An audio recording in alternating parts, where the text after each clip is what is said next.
What if being stuck isn't a flaw, but a signal? This audiobook is your wake-up call to break the cycle, rebuild your self-trust, and create a life that finally feels like yours.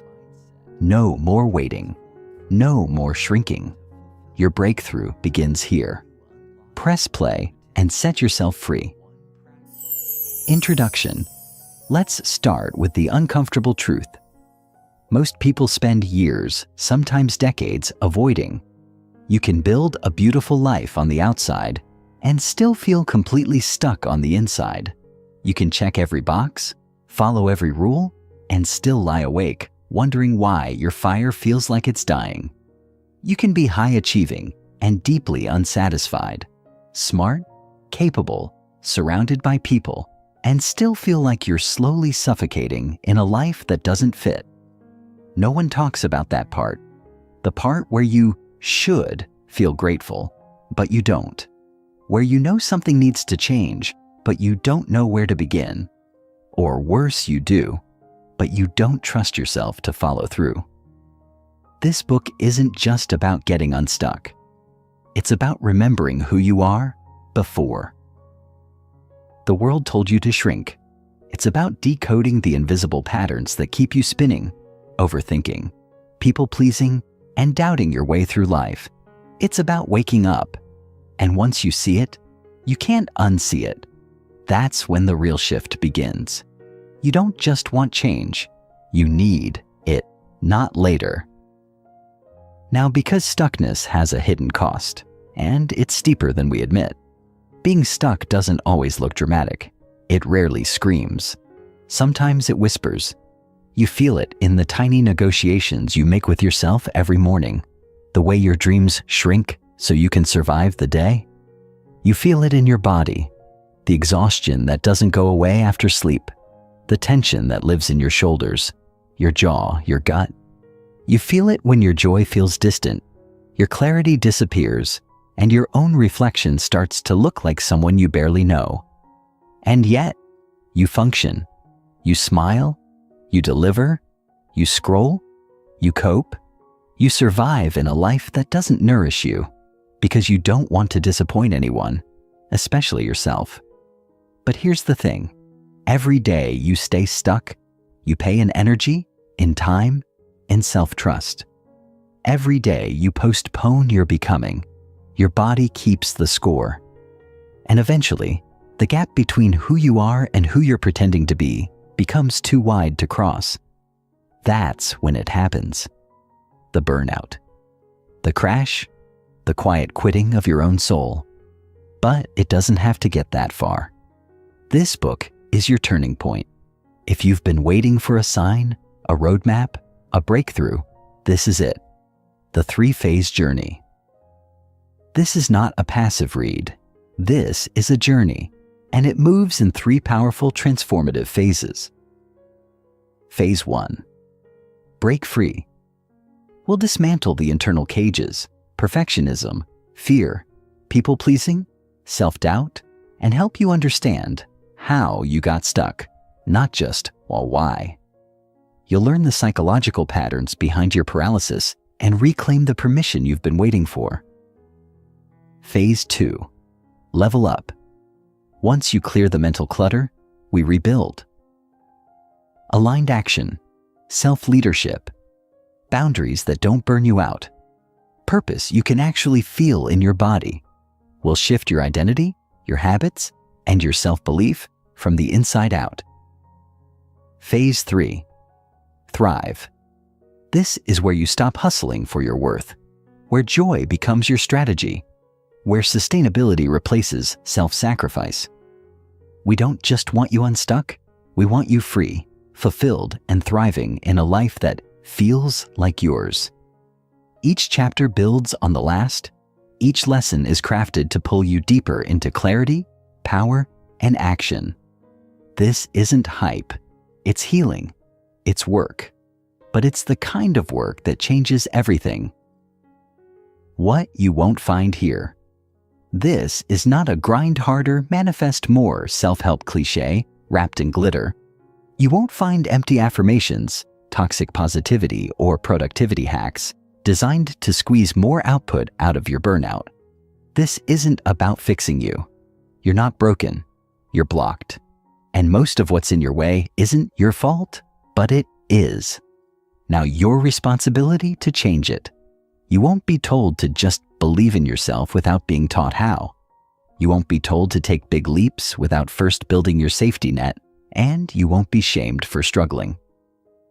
This book honors your complexity, your cycles, your softness. You'll learn how to stop betraying yourself in the name of being liked, needed, or successful. Because stuckness isn't a mindset, it's a pattern. And patterns can be interrupted, rewired, replaced. How to use this book. Listen, pause, reflect, act. This book is designed to be more than read. It's meant to be felt, experienced, lived. You'll want to move through it at your own pace. But here's what I recommend. Listen deeply, pause often, reflect honestly, act courageously. Don't rush. Don't skip ahead. Let the questions sit in your bones. Let the truth make you uncomfortable if it needs to. You're shedding old skin. That doesn't happen neatly. But I promise, it's worth it. Each chapter ends with reflection prompts to help you integrate. Keep a journal close. Write as if no one's watching, because no one is. This is your space, your story. Let it be messy. Let it be real. You don't need perfect conditions to begin. You just need willingness, curiosity, a tiny spark of rebellion against the version of your life that no longer fits. And that rebellion, that's how freedom starts. One final note before we begin. If you've made it this far, then part of you is already awake. You're ready to remember what you were made for, to stop waiting for permission, to stop shrinking to fit spaces that were never meant for you. You are not lazy. You are not broken. You are not too much or too late. You are someone who's finally done pretending, done numbing, done hiding. And this is your next chapter. Let's get you unstuck. Chapter 1. The Anatomy of Stuck Common Signs. You're stuck, mentally, emotionally, situationally. Let's begin with what stuck actually feels like, because chances are, if you picked up this book, you already know the feeling. But sometimes we can't name it. We just know something's off. Life feels heavier than it should. You wake up with a strange weight in your chest, maybe not crushing, but persistent. A kind of fog that follows you around, even on days that look fine on paper. You go to work, you respond to texts, you might even smile and say, things are good. But under the surface, there's a low hum of discontent. That's stuck. It doesn't always show up dramatically. Sometimes stuck is subtle. It creeps in like background noise until one day you realize you've been sleepwalking through your own life for months or years.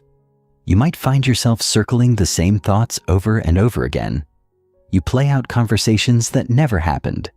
You imagine scenarios you're too scared to pursue. You overthink everything. What to say, what to do, when to act, and because of that, you often do nothing.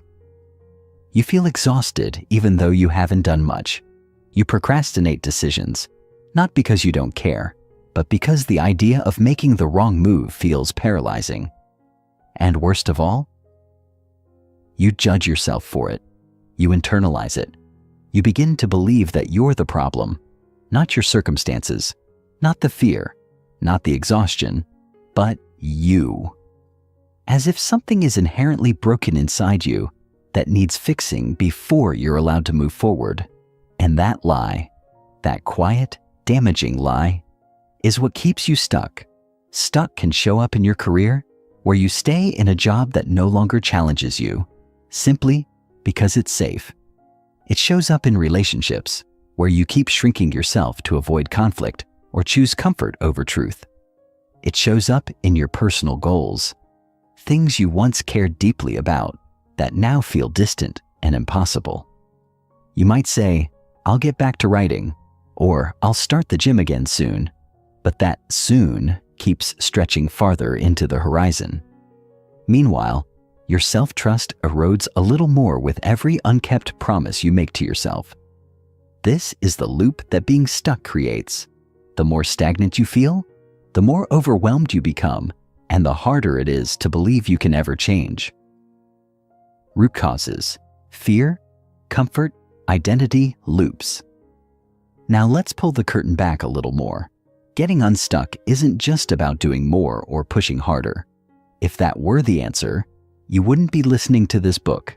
The real roots of stuckness often lie deep within the foundations of our thinking and self-identity. And if we don't understand those roots, we're just rearranging furniture in a burning house. Let's start with fear. Fear is the kingpin of stuck. Fear of failure, fear of judgment, fear of change, fear of not being good enough, but also fear of success, fear of visibility, fear of what it means if we finally get what we say we want and it still doesn't make us happy. That one's sneaky. Most of us are taught to believe we fear falling short. But what if part of us fears what happens if we actually rise? If we actually become more than we are now, will we lose the people around us? Will we be expected to maintain that success forever? These fears don't live on the surface. They live in the subconscious. And until we confront them, we'll keep creating obstacles that protect us from our own expansion. Then there's comfort. This one's even trickier because comfort doesn't feel like an enemy. In fact, it often disguises itself as safety. But comfort zones aren't just cozy, they're cages. They trap us in routines, relationships, environments, and beliefs that feel familiar, even if they're unfulfilling. And the brain, which is wired for efficiency and certainty, prefers predictable discomfort over uncertain progress. So we stay. We tolerate jobs that drain us. We settle in relationships that feel hollow. We put our dreams on a perpetual someday list. Why? Because staying the same feels safer than stepping into the unknown. But here's the brutal truth. Comfort without growth slowly rots into resentment.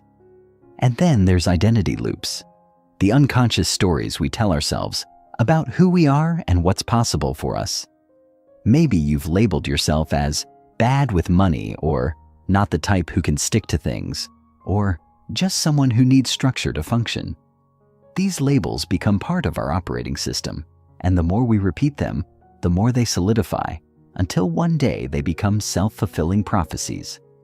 You stop trying new things because you're not a risk taker. You avoid leadership roles because you're not that confident. And even when opportunities show up, you turn them down or sabotage them because they don't fit the script you've memorized. This isn't conscious, it's programming. And unless we interrupt those loops, we will keep living in the same limited narrative, no matter how many self-help books we read. The myth of waiting for the right time. Now let's talk about one of the biggest lies we tell ourselves when we're stuck. I'll do it when the time is right. Sounds reasonable, doesn't it? Wait for the perfect moment. Wait for the stars to align. Wait until you're ready. But let me ask you this. When exactly is ready? Is it a specific feeling? A moment of absolute certainty? A sign from the universe? Or is it just a socially acceptable way to procrastinate on our own potential? Here's the truth. There is no perfect time. There is only now and what you choose to do with it. The right time myth is a psychological cushion. It protects us from action by feeding the illusion that progress will magically feel easier later. But let's be honest. How many times has waiting for the right time actually worked in your favor? How many times has clarity or courage just shown up on its own? Chances are, the longer you've waited, the heavier the thing has become. The more daunting the change has started to feel. That's not because you're weak. It's because you've been dragging the weight of unresolved decisions behind you. We think waiting gives us power. We think it gives us control. But in reality, waiting is often just a polite form of avoidance. It keeps us in limbo, too scared to move forward, too uncomfortable to stay where we are. And over time, that limbo becomes our identity.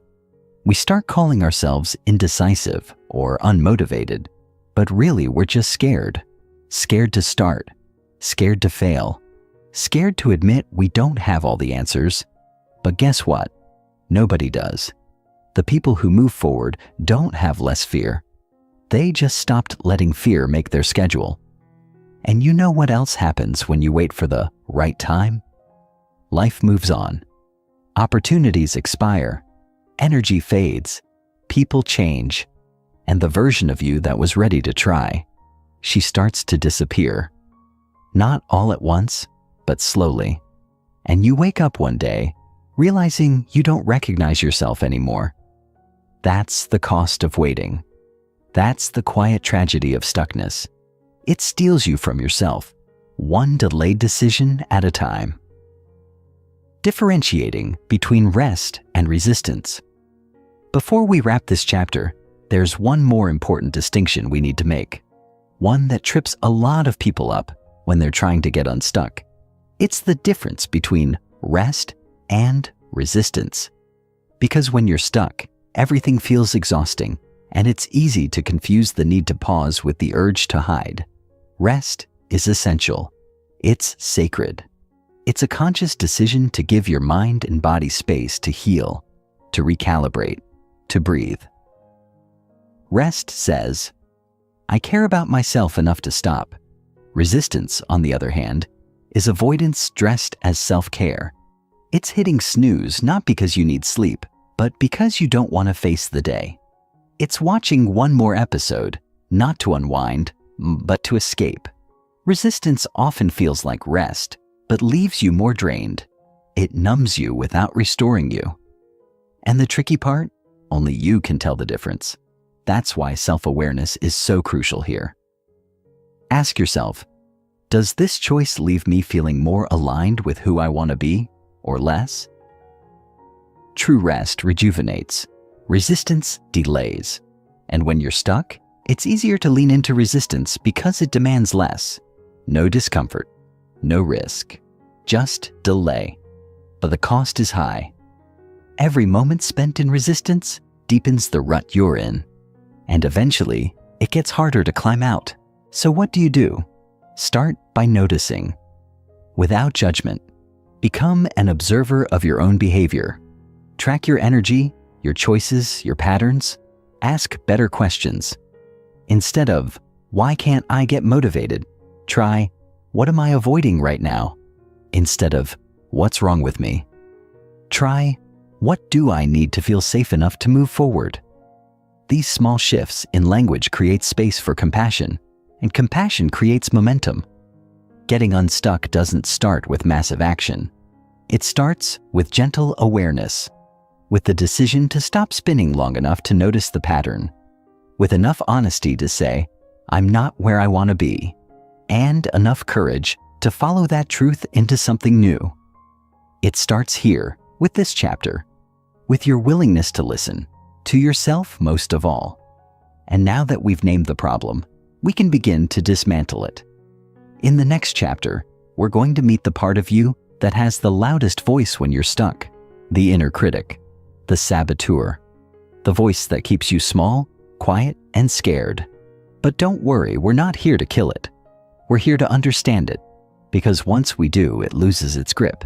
It's time to take the next step forward, not with perfection, but with presence. Let's keep going. Chapter 2. Meet your inner saboteur. Naming and understanding your inner critic. There's a voice in your head that's louder than the rest. You know the one. It doesn't just whisper doubts, it floods your mind with them. It tells you you're not ready, that you're too much or not enough, that you should have figured it out by now. It's a master of disguise, taking on the tone of a cautious friend or a responsible adult, but its real identity is far more dangerous. This voice is your inner saboteur, your inner critic. That part of you that seems to show up right when you're about to try, about to risk, about to grow, and it always knows exactly what to say to make you hesitate. We all have one. Some of us hear it constantly, others only catch it in moments of vulnerability. But it's there, often operating just beneath the surface, and while it may sound like an enemy, it didn't start out that way. Believe it or not, this voice was born to protect you. It emerged from experiences you've had, rejections, disappointments, betrayals, traumas. Over time, your mind created this voice to keep you safe from more hurt. It learned patterns. It watched how the world responded to you. And it concluded, if I can make you smaller, quieter, more cautious, you might avoid pain. And in a strange way, it worked. It got you through things. But now, it's overstepping. It's not protecting you anymore. It's limiting you. Naming your inner critic is the first step toward taking back your power. And I mean that literally. Give it a name. Whether you call it the judge, the perfectionist, the worrier, or something a little sassier like Negative Nancy, naming it creates distance. It reminds you that this voice is not your truth.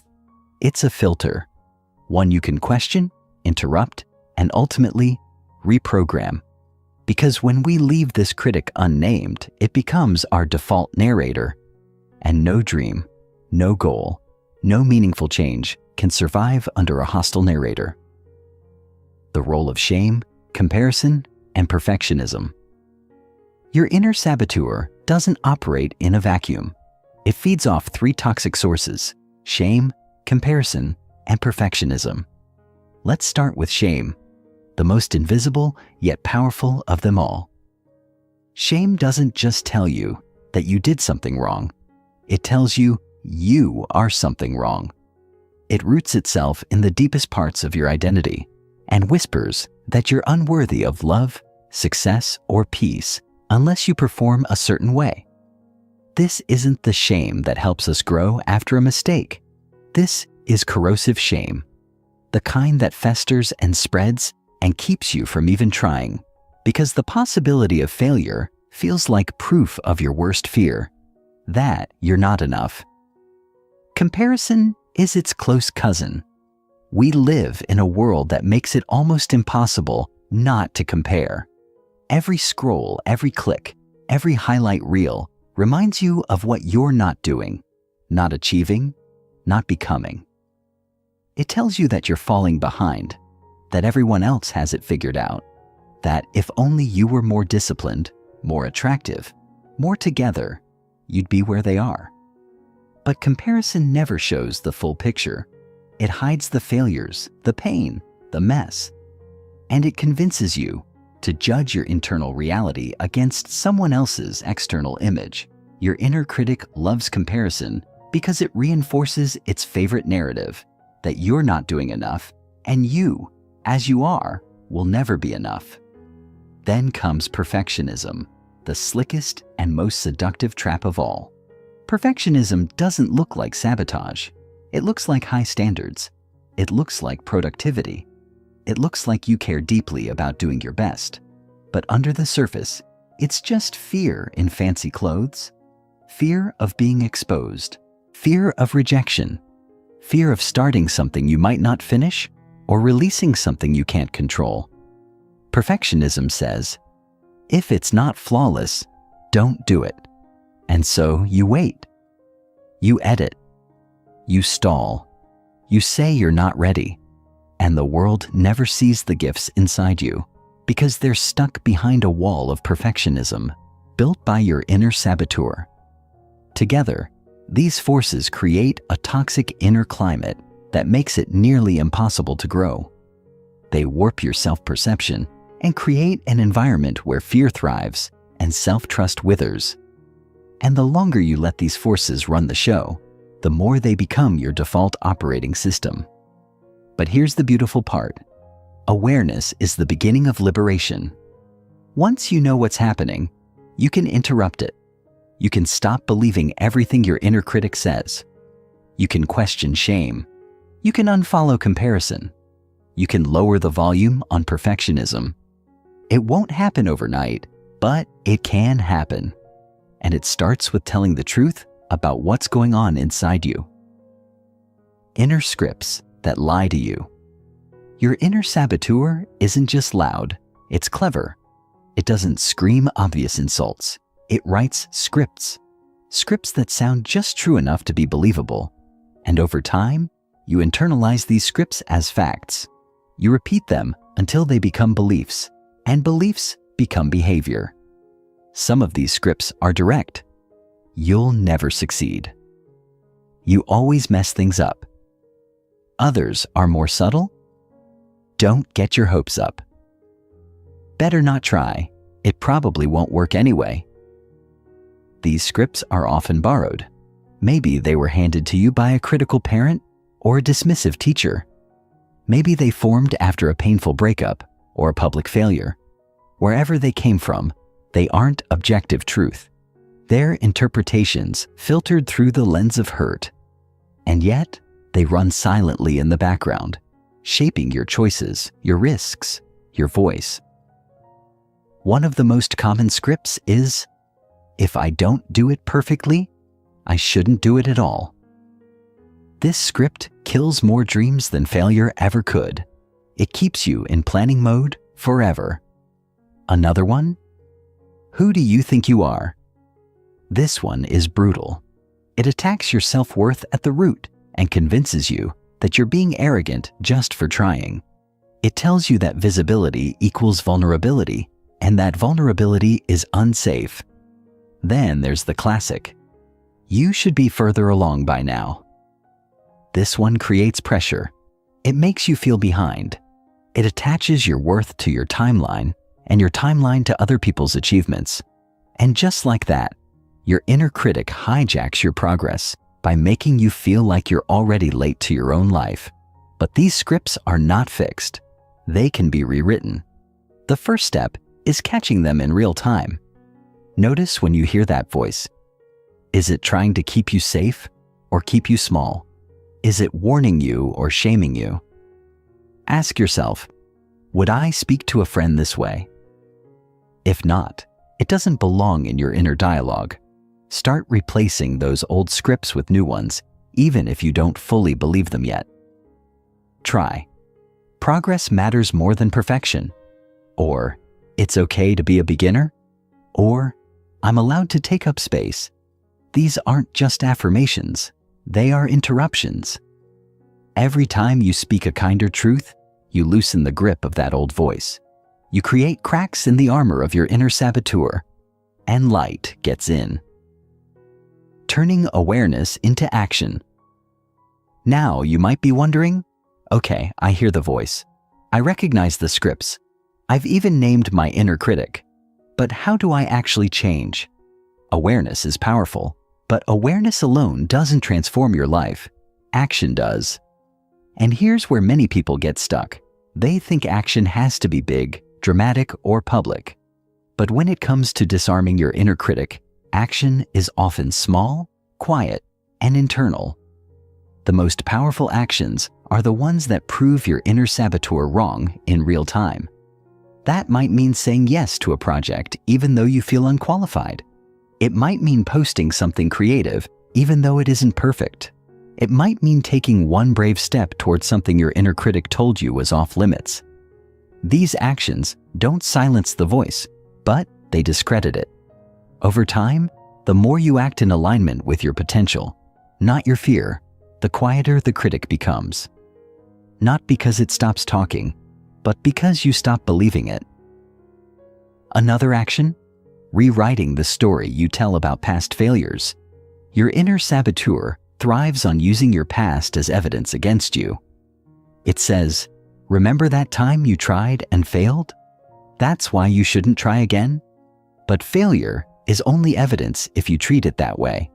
You can choose to see it as experience, as growth, as proof that you were brave enough to try. Every time you reinterpret your past through a lens of compassion instead of criticism, you rob your inner saboteur of one more weapon. You can also start collecting micro-evidence of your growth. Keep a truth journal. Every time you show up, speak up, try something, or survive something difficult, write it down. Your inner critic relies on selective memory. It forgets your wins and magnifies your doubts. But when you have a record of your courage, your resilience, your small but meaningful steps, you can look back and remind yourself, I am not the same person I was a year ago. That's the kind of truth that drowns out the lie of stuckness. Most importantly, remember this: your inner saboteur isn't going away. It's part of being human, but it doesn't have to drive the bus. You can acknowledge its presence without handing it the keys. You can let it speak without letting it lead. The goal isn't to eliminate the voice, it's to strengthen your own voice until it's louder, wiser, and more rooted in truth. Chapter 3. Rewrite the rules. Spotting inherited beliefs and rules. From the moment we are born, we begin absorbing rules, spoken and unspoken, intentional and accidental, wise and wildly outdated. These rules shape how we see the world, ourselves, and what we believe is possible for our lives. Many of them don't come with a label that says rule, and that's what makes them so insidious. They arrive in the form of expectations, cultural norms, family values, classroom behaviors, media messages, religious teachings, and social scripts. Some of these rules are helpful. Brush your teeth, say thank you, respect others. But tucked between the sensible ones are the rules that quietly start shrinking your identity. Rules like, don't be too loud, don't outshine others. Success is only real if it looks a certain way. You're supposed to put everyone else first. These aren't laws of the universe. They're just ideas passed down so often they started sounding like facts. The challenge is that most of us don't know we're following these rules. We move through life guided by invisible frameworks we didn't choose. These frameworks govern how we work, love, rest, speak, spend, grieve, and dream. You might feel a pang of guilt for wanting something different from what your parents wanted for you, but you don't stop to ask why. You may feel the pressure to settle down, get married, have kids, and build a predictable life, not because it resonates with your soul, but because it's what's been silently handed to you as the path. That's the weight of inherited beliefs. They aren't based on your truth. They're based on someone else's survival, someone else's fears, someone else's story. And if you're not careful, you end up living their life instead of your own. So how do you start spotting these hidden rules? Listen to your shoulds. Every time you say, I should, there's likely a rule hiding behind it. I should be further along. I should be more grateful. I should say yes. The word should often signals an obligation that came from outside of you. It doesn't mean it's wrong, but it deserves inspection. Ask yourself, who gave me this rule? Does it still serve me? Was it built on love or fear? Did it come from someone who truly knew and honored who I am, or from someone projecting their own limitations? This is not about rejecting everything you've learned. It's about reclaiming your agency to choose what stays and what goes. Why questioning your programming is uncomfortable and necessary. There's a reason why most people never rewrite the rules. They don't want to deal with the discomfort that comes with it. When you start questioning your programming, you shake the foundation of everything you've built your identity on. That's not a small task. It can feel like betrayal. If you come from a family that taught you to avoid conflict, speaking up might feel like breaking a sacred code. If your community equated success with burnout, choosing rest might feel like failure. If your upbringing rewarded self-sacrifice, prioritizing yourself might feel selfish. The discomfort isn't proof you're doing something wrong. It's evidence you're shifting deeply entrenched systems that have been running your life on autopilot. This discomfort shows up in subtle and loud ways. It's the guilt that creeps in when you say no, the anxiety that arises when you deviate from the crowd, the fear that you'll be judged, rejected, or misunderstood. And honestly, you might be. Not everyone will celebrate your decision to question old rules, especially if they still believe in those rules themselves. Your evolution can trigger people who are not yet ready to face their own. But the alternative, staying stuck in patterns that were never truly yours, is a far greater cost. There's nothing noble about abandoning yourself to keep other people comfortable. It's necessary to remember that growth isn't supposed to feel safe. The rules you're questioning were designed to keep you within the bounds of familiarity, not fulfillment. They were built to maintain systems, family systems, societal systems, internal systems, not to ignite your expansion. So yes, it's going to feel awkward. You're going to stumble. You're going to second-guess yourself. That's part of the process. You are reparenting your inner world, replacing old laws with new wisdom. And that kind of transformation isn't a clean, linear journey. It's messy, emotional, and incredibly brave. The discomfort doesn't mean you're lost. It means you're finally waking up. Replacing shoulds with conscious choices. The most liberating shift you can make is this: move from obligation to ownership.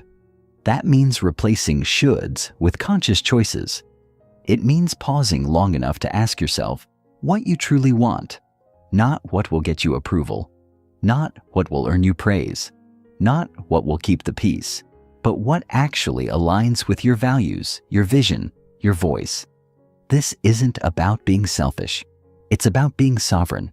It's about choosing your life with intention rather than inheriting it by default. This shift doesn't always feel glamorous.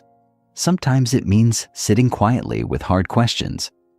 What do I believe about success? And where did that belief come from? Am I doing this because I want to, or because I think I have to? What would I choose if I knew I didn't have to earn love through performance? These aren't casual reflections. They require you to slow down in a culture that rewards speed, to pause and listen in a world that glorifies noise. But this kind of reflection is where true power lives. When you stop outsourcing your decisions to invisible expectations, you become the author of your own story.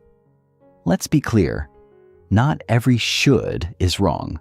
Some are grounded in ethics, kindness, and collective good.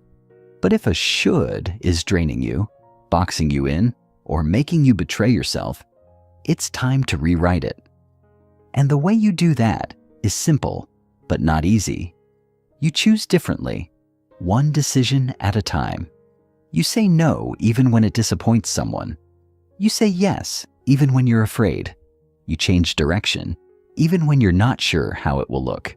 And over time, those choices add up. They become the architecture of a life that feels honest, not perfect, not polished, but deeply, undeniably yours. Designing new internal boundaries. Once you start rewriting the rules and making conscious choices, you need a framework to support your new reality. That framework is built on internal boundaries. Most people think of boundaries as things we set with other people, and that's true to a point. But the most powerful boundaries are the ones you set with yourself. They define how you treat your time, your energy, your thoughts, your identity. They determine what gets access to your inner world and what doesn't. Designing internal boundaries means deciding what you're no longer willing to tolerate, not just externally, but internally. Maybe you decide you will no longer allow self-deprecating talk to go unchecked in your mind. Maybe you decide that your mornings are sacred and no longer up for grabs by texts, emails, or social media. Maybe you create a boundary around how much emotional labor you give to people who never ask how you're doing. Internal boundaries sound like, I don't spiral about things I can't control. I pause before reacting to stories my brain is telling me. I leave the party, the conversation, or the relationship when it starts costing me my peace. These aren't rigid walls. They are loving guidelines that help you stay rooted in your power. Creating these boundaries requires a level of self-respect that might feel foreign at first. If you've been trained to be hyper-accessible, emotionally available at all times, or endlessly accommodating, setting boundaries will feel like rebellion. But it's not rebellion. It's reclamation. You're not being cold or harsh. You're honoring your limits. You're creating a life that supports your healing and your growth. You're building internal safety so that when the external world feels chaotic, you don't collapse. You return to yourself. Over time, these boundaries create a new emotional ecosystem. You stop over-explaining. You stop negotiating your worth. You stop apologizing for existing. And you start making decisions from a place of self-trust rather than self-doubt. That's what this chapter is all about. Not just recognizing the old rules, but replacing them with a new internal structure that reflects who you are becoming, not who you used to be. The journey of becoming unstuck is not about adding more to your life. It's about letting go. Letting go of the rules that no longer serve you. Letting go of beliefs that were never yours to carry. Letting go of performances that keep you safe but suffocate your spirit. And as you do, you make room for something new. In the next chapter, we'll talk about that next frontier. Learning to lean into discomfort, not as a punishment, but as a portal. Because the uncomfortable space you've been avoiding, that's where growth lives. Let's go there, together. Chapter 4. The courage to get uncomfortable. Discomfort as a sign of growth. We've been conditioned to think discomfort is a warning sign, a flashing red light that tells us to turn back, play it safe, or stay in the familiar.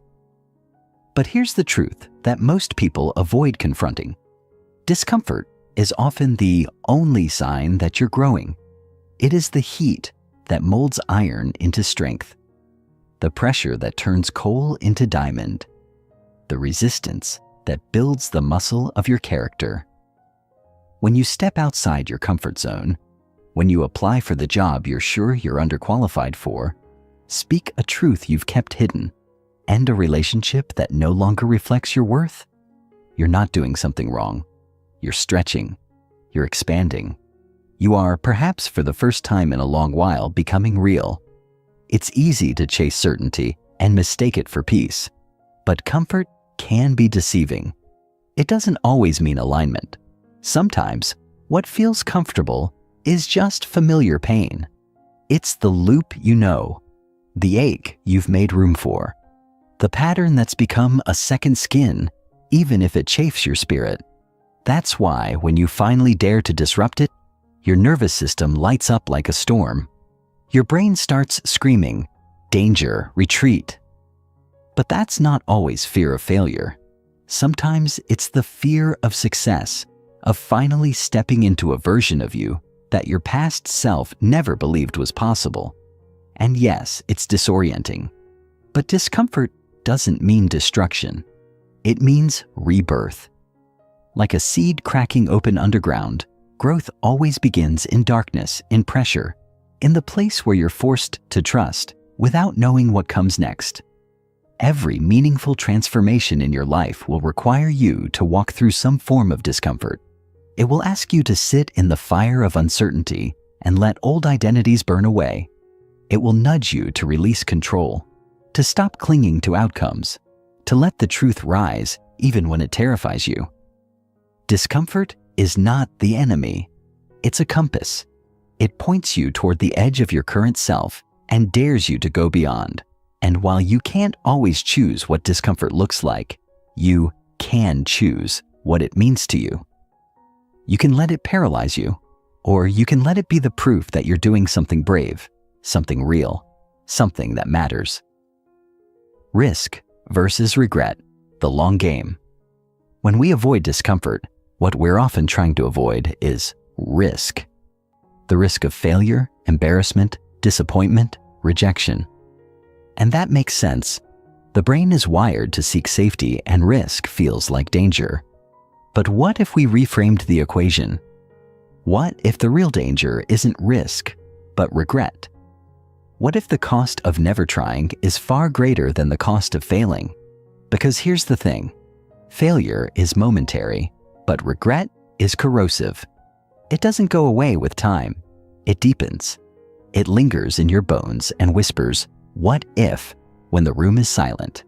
It robs you not only of experiences, but of identity, because you never get to meet the version of yourself who tried.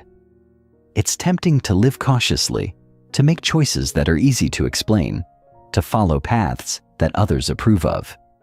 But that's the fast track to a hollow life, a life filled with checkboxes but absent of real fulfillment, a life that looks good from the outside but feels off on the inside.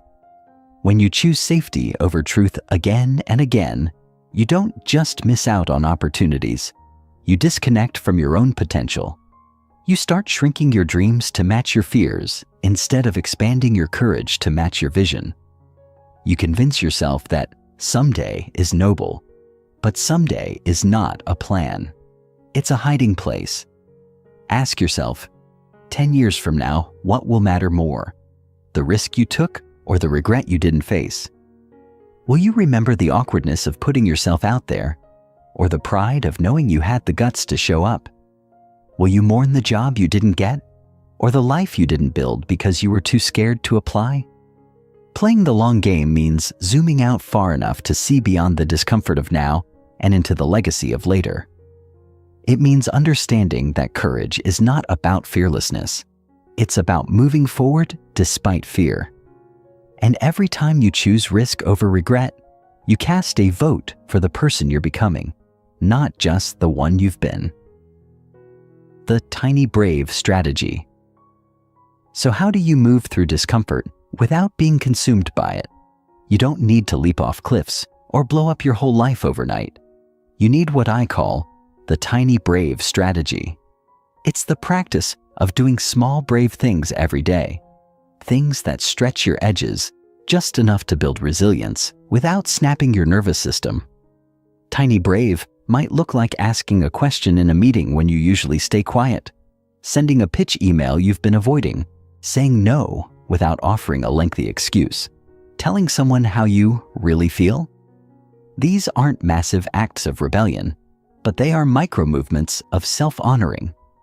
And they matter. Tiny brave works because it creates momentum. It chips away at the wall of fear. Brick by brick, you start proving to yourself that discomfort won't kill you, that trying doesn't always mean failing, that your voice won't make the world collapse. And over time, those small brave choices add up. They compound into confidence. They turn into new patterns, new beliefs, new evidence that you are capable of so much more than your fear would have you believe. You're not waiting to be fearless. You're building bravery in real time. Here's the best part about Tiny Brave. It doesn't require perfection. It just requires presence, the willingness to stay in the moment long enough to choose alignment over avoidance. Some days you'll be able to stretch farther than others. That's okay. The goal isn't to be fearless, it's to be in motion, to stop waiting for a moment that feels risk-free and start building a life that honors your truth, even when your voice shakes. And when you inevitably fall short or mess up, you don't spiral. You remember that one brave moment doesn't erase another. You can begin again. Always. Learning to fail without crumbling failure is not the opposite of success. It's part of it.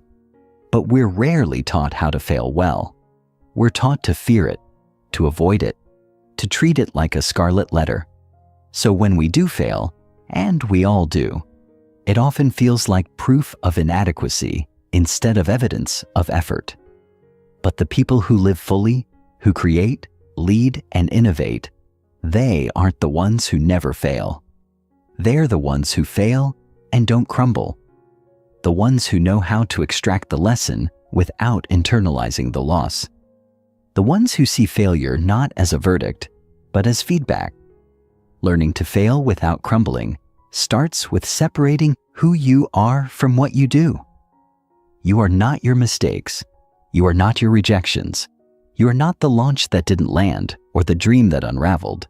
You are the person who had the courage to try And that matters more than most people will ever know. Because trying means you believed in something enough to pursue it. And belief, when it's aligned with action, is the birthplace of transformation. If failure breaks you, it's not because you're weak. It's because you've been measuring your worth with a broken ruler. Resilience isn't built by avoiding hard things. It's built by facing them and choosing not to abandon yourself in the process.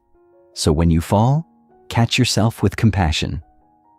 Ask, what did I learn? What will I do differently? How can I still honor this effort, even if the outcome wasn't what I hoped? And then, this part is crucial, you keep going.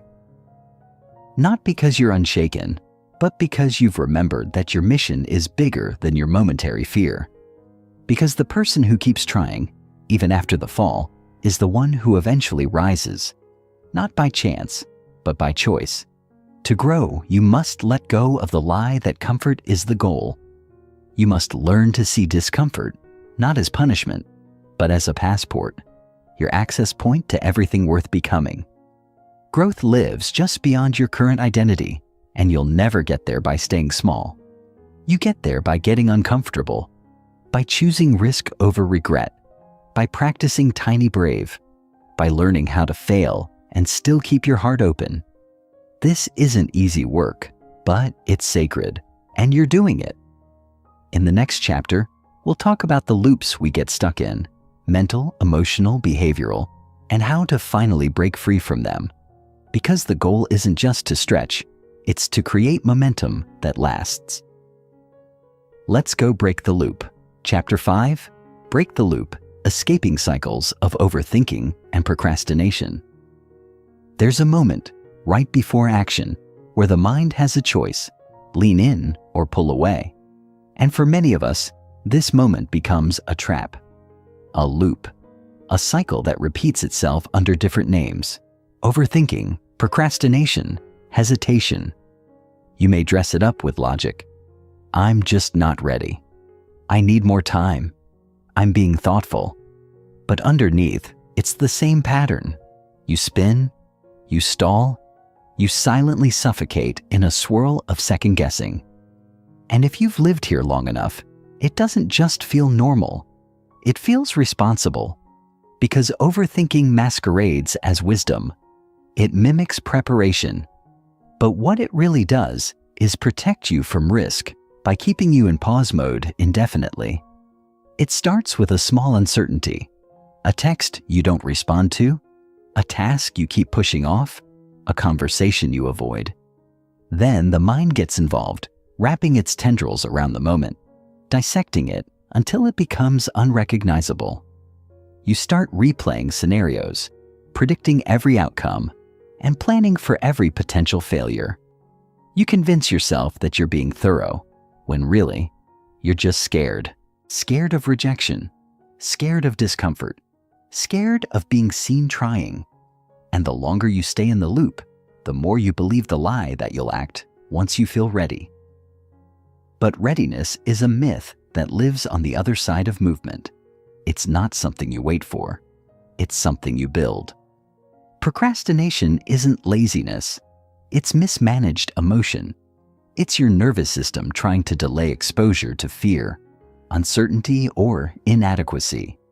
When a task feels overwhelming or success feels too far away, the brain defaults to inaction as a form of self-protection. And this isn't about discipline, it's about compassion. Because if you keep punishing yourself for procrastinating without understanding why, you reinforce the shame loop. You start equating your worth with your productivity, and that makes the next attempt feel even heavier.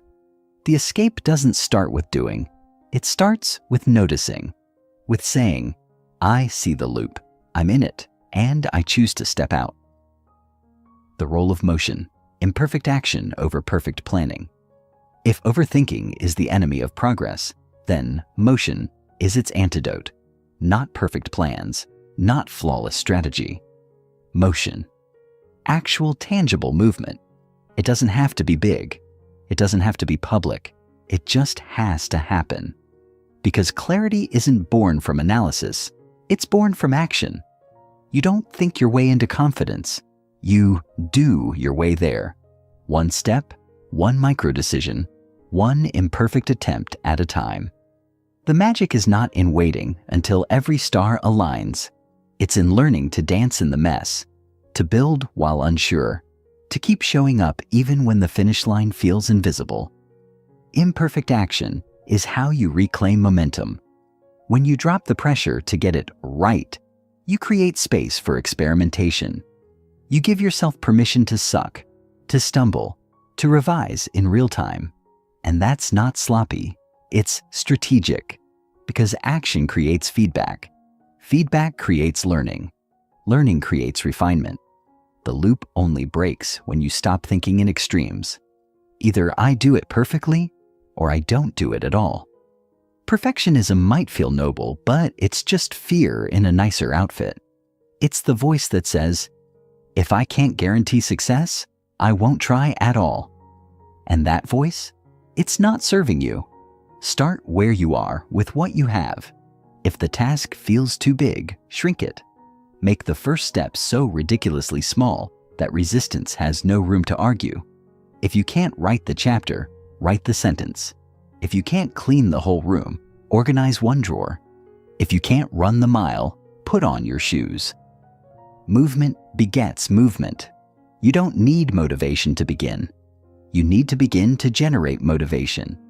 Action is not the reward of clarity. It's the prerequisite. And when you choose motion, even messy motion, you build proof. Proof that you're not stuck, you're starting. Tools to stop spiraling, mental resets, and pattern interrupts. Breaking the loop doesn't mean you'll never spiral again. It means you learn how to catch yourself quicker, to disrupt the spin before it becomes a storm. And that requires tools, simple, practical, repeatable ways to reset your mind and reclaim your focus. One of the most powerful tools is the pattern interrupt. Think of it like yanking the plug on a spinning record. It doesn't destroy the music, it just stops the repetition. Pattern interrupts can be physical, verbal, or environmental. You might stand up and shake out your body. Clap your hands. Say something out loud like pause or that's not true. The goal is to jar the loop just enough to make space for choice. Another tool is the mental reset ritual. This is not about forcing positivity. It's about creating intentional pause points in your day to recalibrate. It might be a 5-minute breathwork session, a walk without your phone, a post-it note mantra you return to, or a playlist that shifts your emotional state. The point is to give your brain a break from the spin cycle, a way to remember that you are not your thoughts, and you're allowed to stop the momentum of negativity. The more often you reset, the more you train your mind to recover instead of ruminate. And when the spiral feels deeper, when it's not just a moment of procrastination, but a full-blown overwhelm, lean into grounding. Use your senses. What can you feel, see, smell, hear right now? Grounding brings you back to the present, which is the only place action can happen. Remember, spirals live in the future or the past. Presence is the portal back to power. And when you ground yourself, you give your nervous system the signal. We're safe. We're here. We're okay. From that place, you can choose again. Building awareness into your daily routine. Loops don't form in chaos. They form in rhythms. In the small, unnoticed habits that repeat themselves every day. The mind loves repetition. And if you're not actively shaping that repetition, it will default to whatever is easiest, often fear, avoidance, or self-doubt. That's why awareness must be part of your routine, not just your breakthroughs. Daily check-ins, micro moments of reflection, practices that pull you back into the role of observer instead of victim. Because the loop only controls you when it's invisible. When you see it, you can start to steer. Start with bookends, how you begin and end your day. These are the two most powerful anchors for awareness. In the morning, ask yourself, what energy am I choosing today? What's one thing I can move forward, even a little? At night, reflect, where did I get stuck? What did I learn? What do I want to try differently tomorrow? These questions aren't about judgment. They're about curiosity, about becoming someone who notices the pattern early before it becomes cemented. And don't underestimate the power of ritual. Rituals are the containers that hold your awareness. A morning stretch, a journaling prompt, a recurring calendar reminder to breathe. These aren't trivial. They are the guardrails that protect your momentum. They keep your intentions in view when life gets loud. You're not aiming for perfection. You're creating a rhythm of noticing, a lifestyle of reflection. That's how you build a new loop, a loop of forward motion, self-trust, and realignment. To break the loop, you don't need to become a new person overnight. You just need to disrupt the autopilot, to choose one brave action over another hour of spiraling, to move, even imperfectly, to reset instead of ruminate, and to remember that awareness isn't a one-time breakthrough. It's a habit, a practice, a way of being that says, I will not abandon myself to this pattern again. You have the tools now. The question is, will you use them? Will you choose motion over mind loops? Will you step into the moment instead of replaying the past or fearing the future? If the answer is yes, even with a shaky voice or a hesitant heart, then you're already free. You're already rising. In the next section of the journey, we move from breaking free into leveling up. Because once you've disrupted the patterns that kept you stuck, you get to build something bold, grounded, and deeply aligned. The real work begins now. Let's step forward. Chapter 6. Clarity is a compass. Why most people confuse goals with noise. We live in an age where ambition is everywhere, but direction is scarce. Everyone is chasing something. Status, security, approval, success. But few can articulate why. The truth is, most people confuse motion with meaning. They set goals because they're supposed to. They say yes because they're afraid to be left behind. They build lives based on borrowed dreams and secondhand values, never stopping to ask if the path they're sprinting down is even theirs. Without clarity, you can climb fast and still end up somewhere you never wanted to be. This is the tragedy of modern achievement. We're overloaded with options and starving for intention. Clarity isn't about having every answer. It's not about being certain or fearless. Clarity is about alignment. It's the practice of stripping away noise until what remains is unmistakably yours. When you don't have clarity, every decision becomes a debate. Every detour feels like failure. You chase validation instead of vision, and you exhaust yourself trying to become someone who looks successful instead of someone who feels fulfilled. But when you're clear, truly clear on what matters, everything shifts. The noise fades, the pressure lifts. You move with purpose, not panic. You stop proving and start becoming. The danger of unclear goals isn't just that they waste time. It's that they drain your spirit. They erode your sense of self by pulling you in 100 directions, none of which bring you closer to your core. You say yes to things that feel heavy. You pursue metrics that don't light you up. You become reactive instead of creative. And before long, you're living a life that looks full, but feels empty. The antidote isn't another planner or productivity hack. It's a pause, a reckoning, a moment of brave honesty where you ask, what do I want? Not what I've been told to want, not what everyone else is chasing. What feels true to me? The clarity trifecta: vision, values, voice. Clarity isn't a single idea, it's a constellation. And at the heart of it lies what I call the clarity trifecta: vision, values, and voice. When these three elements are defined and aligned, they act like a compass. They keep you grounded in a chaotic world. They help you say no with confidence and yes with conviction. They keep you from trading authenticity for approval.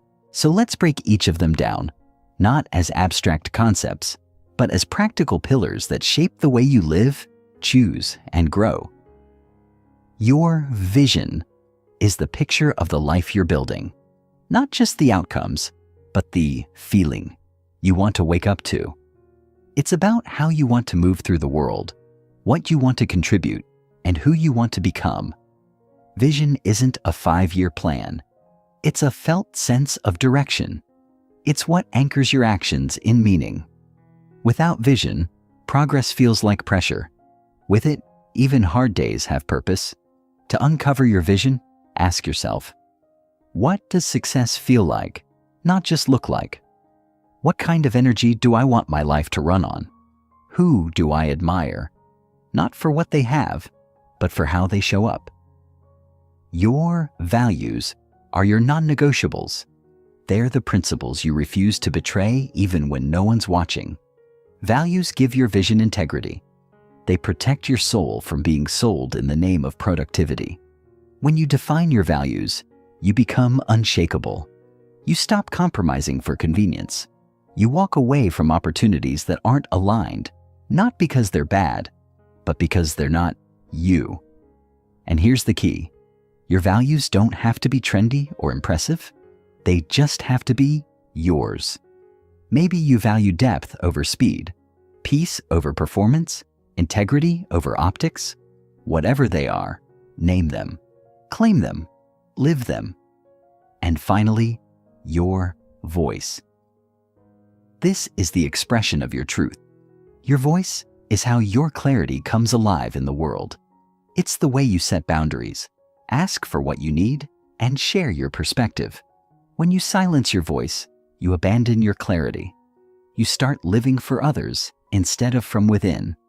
But when your voice is strong, you become magnetic, not because you're loud, but because you're real. Your words carry weight because they come from a place of congruence. This is not about always knowing what to say.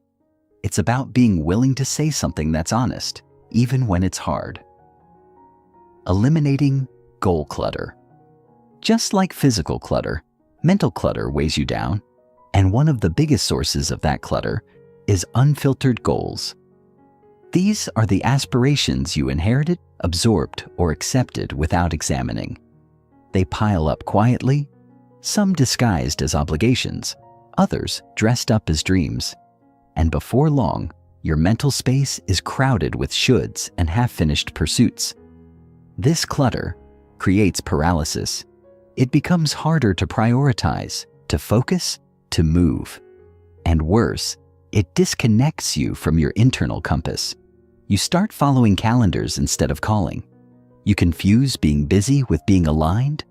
To eliminate goal clutter, you need to declutter with ruthless compassion. Start by writing down every goal, task, and expectation swirling in your head. Don't edit, just get it all out. Then, one by one, ask, is this mine? Is this meaningful? Is this aligned with my vision and values? If it's not, it goes. No guilt, no explanation. Not everything you can do is worth doing.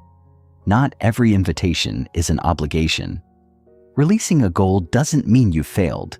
It means you've evolved. You've clarified. You've chosen depth over distraction. What remains after this process is your essential work. The things that move your life forward, not just in appearance, but in essence. These are the goals that deserve your energy. And when you focus on them, you stop chasing 10 things at once and start building momentum where it matters. Clarity isn't about doing more with better efficiency. It's about doing less with more intention. It's not about adding complexity. It's about creating space. Space to breathe, to think, to be. And that space, that's where your genius lives.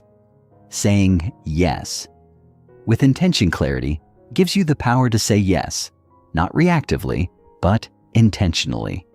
Without clarity, your yes becomes diluted. You agree to things out of fear of missing out, fear of disappointing others, fear of not being enough. But every yes is a contract. It commits your time, energy, and attention. And if you say yes from the wrong place, you end up resenting the very things you once chased. Clarity shifts that. It transforms your yes into a statement of ownership, a declaration that says, "This matters to me. This aligns with who I'm becoming. This is a seed worth planting." Saying yes with intention starts by creating a pause between request and response. You don't owe anyone instant access to your bandwidth. When someone asks for your time or energy, give yourself the space to check in. Ask, does this align with my current priorities? Will this move me closer to or further from my vision? Am I saying yes to serve or to be seen? These questions aren't barriers, they're boundaries. They protect your clarity from being hijacked by guilt or distraction. Intentional yeses also require clarity on your season. You can't do everything at once, and you shouldn't try. There are seasons for building, for resting, for deepening, for expanding. And each season demands a different type of yes. What's aligned in one chapter may not be in the next. That doesn't make it wrong. It makes it real. Your clarity must evolve with your life. That's why regular reflection isn't a luxury. It's a necessity. It keeps you attuned to your truth, even as the world around you changes. Clarity is not a luxury for the lucky few. It's a necessity for anyone who wants to live deeply, not just perform endlessly. It doesn't arrive fully formed.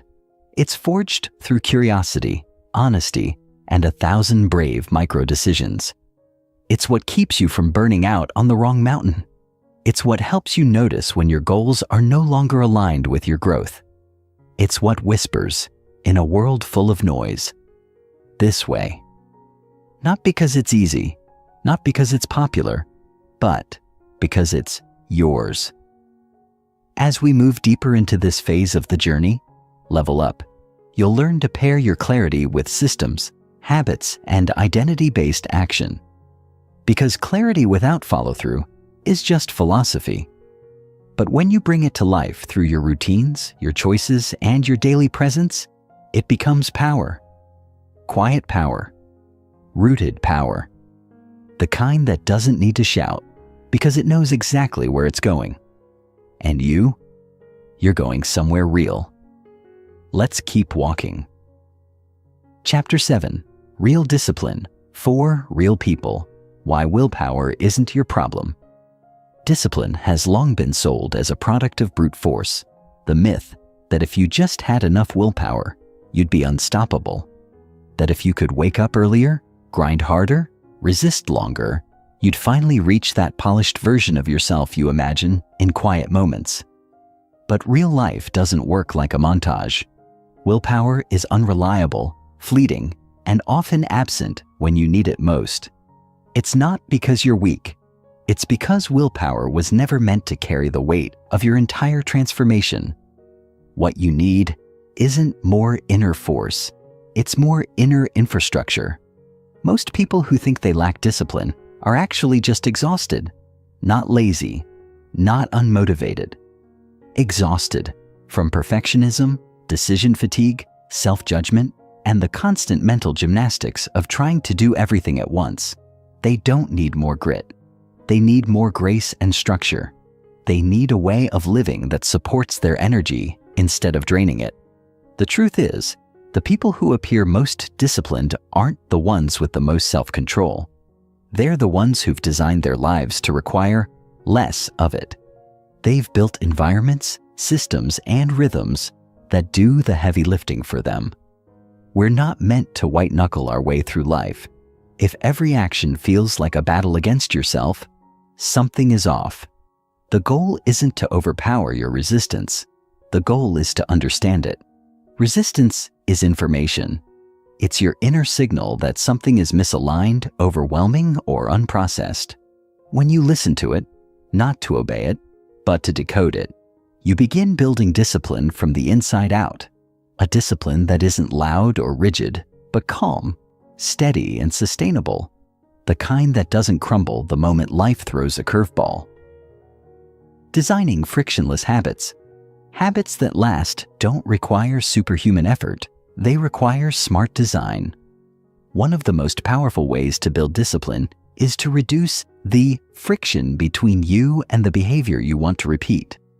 Friction is any barrier, mental, emotional, logistical, that makes a task feel heavier than it needs to be. The more friction a habit has, the more likely you are to delay, avoid, or abandon it. And the more you do that, the more you internalize the false story that you're just not disciplined enough. The problem isn't you. It's the invisible barriers nobody taught you to remove. Frictionless habits start with environment. Your space shapes your behavior more than you realize. If your phone is the first thing you see in the morning, don't be surprised when you scroll instead of stretch. If your healthy meals require 30 minutes of prep, but junk food is always within arm's reach, guess what wins? You can't willpower your way past your surroundings indefinitely. You must become intentional with how you set the stage.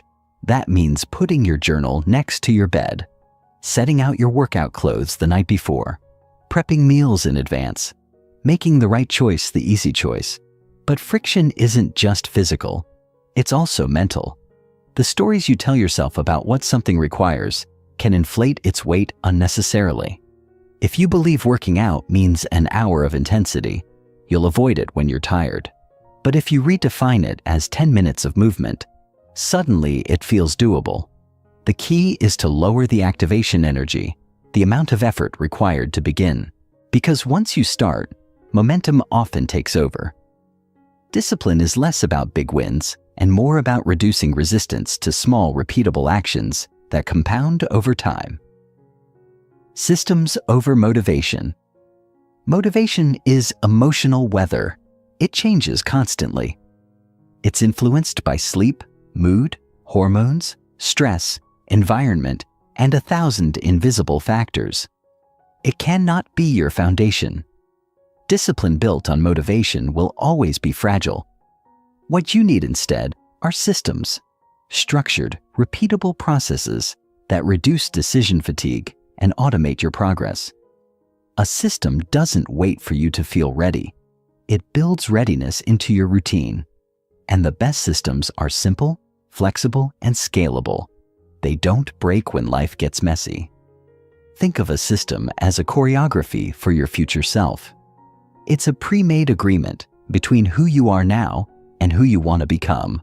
For example, if your goal is to read more, don't just say, "I'll read when I have time." Build a system. Decide you'll read 5 pages after breakfast, or 10 minutes before bed, or during your lunch break walk. The system removes the mental negotiation. It turns the behavior into something automatic, not aspirational. Over time, this repetition becomes identity, and identity creates momentum. Systems also create safety. They give you something to return to when life derails you. Without a system, every disruption feels like failure. But with a system, it's just a pause in a larger pattern. You can step away without spiraling, come back without shame. This is how real discipline grows, not through intensity, but through consistency. Not through punishment, but through design. When you create systems that honor your bandwidth and your humanity, you stop burning out and start building up. Getting back on track without shame. Falling off track isn't a character flaw. It's part of the process. Yet so many people treat a missed day or a messy week like a verdict instead of a variable. They spiral into shame, beat themselves up, and often abandon the very habits that were helping them heal. Discipline becomes a weapon instead of a tool. But the truth is, discipline that can't hold space for imperfection isn't discipline. It's just fear in disguise. Real discipline includes recovery. It includes self-compassion. It knows that the question isn't, "Did I mess up?" but, "How do I return with love?" The first step in getting back on track is interrupting the shame loop. Shame tells you that your slip-up defines you. It shrinks your identity to your worst moment. But compassion tells a deeper story, that you are more than your mistakes, that a lapse is not a loss of progress, but an invitation to reconnect. To reclaim your agency, you must meet yourself with kindness, not critique. Ask yourself, what triggered the disruption? What did I need in that moment that I didn't give myself? What support would help me stay grounded next time? Next, reduce the re-entry barrier. Don't try to resume at full intensity. Start small. If you haven't worked out in weeks, go for a short walk. If you abandoned your journal, write one sentence. The goal is to re-establish trust with yourself, not to punish your way back into rhythm. Every time you show up, even imperfectly, you signal to your nervous system that you're safe to begin again. Over time, this builds a new default, not of perfection, but of resilience. And that, more than anything, is what real discipline looks like. Getting back on track also requires honesty. Maybe the system you created wasn't truly aligned. Maybe it was based on someone else's version of success. That's okay. Use the disruption as data. What felt heavy? What felt hollow? What needs to be redesigned, not just resumed? Discipline isn't about forcing yourself to do what you hate. It's about discovering what works in the long term, in the real world, with your real life. When you give yourself permission to adapt instead of abandon, you turn setbacks into pivots, not endpoints. Real discipline isn't glamorous. It doesn't always look like crushing goals or hustling harder. Sometimes it looks like choosing rest without guilt, like getting up after a hard day and trying again, like saying no to what drains you so you can say yes to what sustains you. It's quiet, grounded, and deeply personal. It doesn't shout, but it shows up. And over time, it creates a life of integrity, not just achievement. A life where your actions reflect your values, where your habits nourish your future, where your systems support your humanity. You don't need to wait until you feel ready to build real discipline. You start with what you have. You build one tiny structure at a time. You show up, not for perfection, but for alignment. And you forgive yourself when it's messy, because growth is not linear. It's cyclical, like the seasons, like your breath. Discipline is simply choosing again and again to return to the path that feels true, even if you wandered, even if you paused, even if you doubted. You're not here to prove your worth through productivity. You're here to live in a way that honors who you are becoming. That is discipline in its truest form. And you are capable of that kind of discipline, not someday, but now. Let's keep building. Chapter 8. Build identity-based habits. Acting like the person you're becoming. Every sustainable transformation begins at the level of identity. Most people approach habit change backward. They start with outcomes. I want to lose weight. I want to make more money. I want to write a book. Without first asking the deeper question, who am I becoming? When your habits are only tied to goals, they feel fragile. The moment the goal feels far away or your motivation dips, the habits crumble. But when your habits are tied to identity, they gain staying power. You're no longer just acting to achieve something. You're acting to reinforce who you are. Think of every habit as a vote for the type of person you want to be. If you journal today, you're casting a vote for being a reflective person. If you go for a walk, you're casting a vote for being someone who honors their body.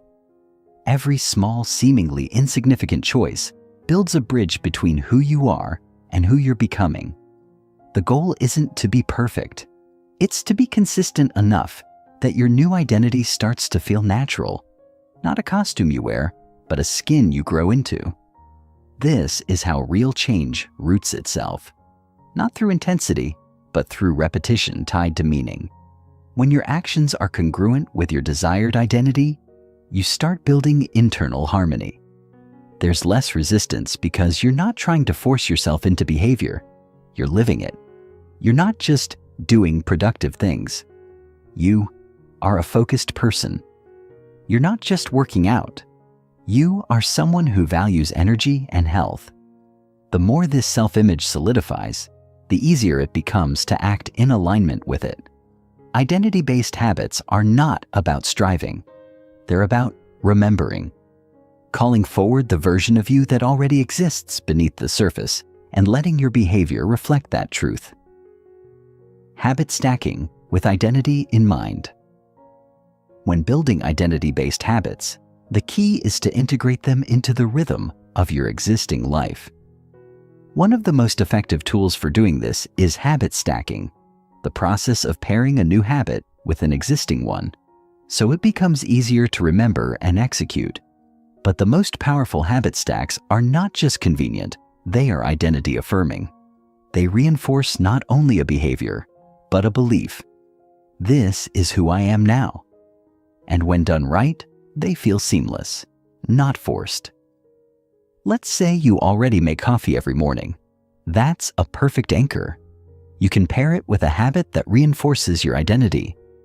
Want to become someone who practices gratitude? Place a small notebook next to your coffee maker.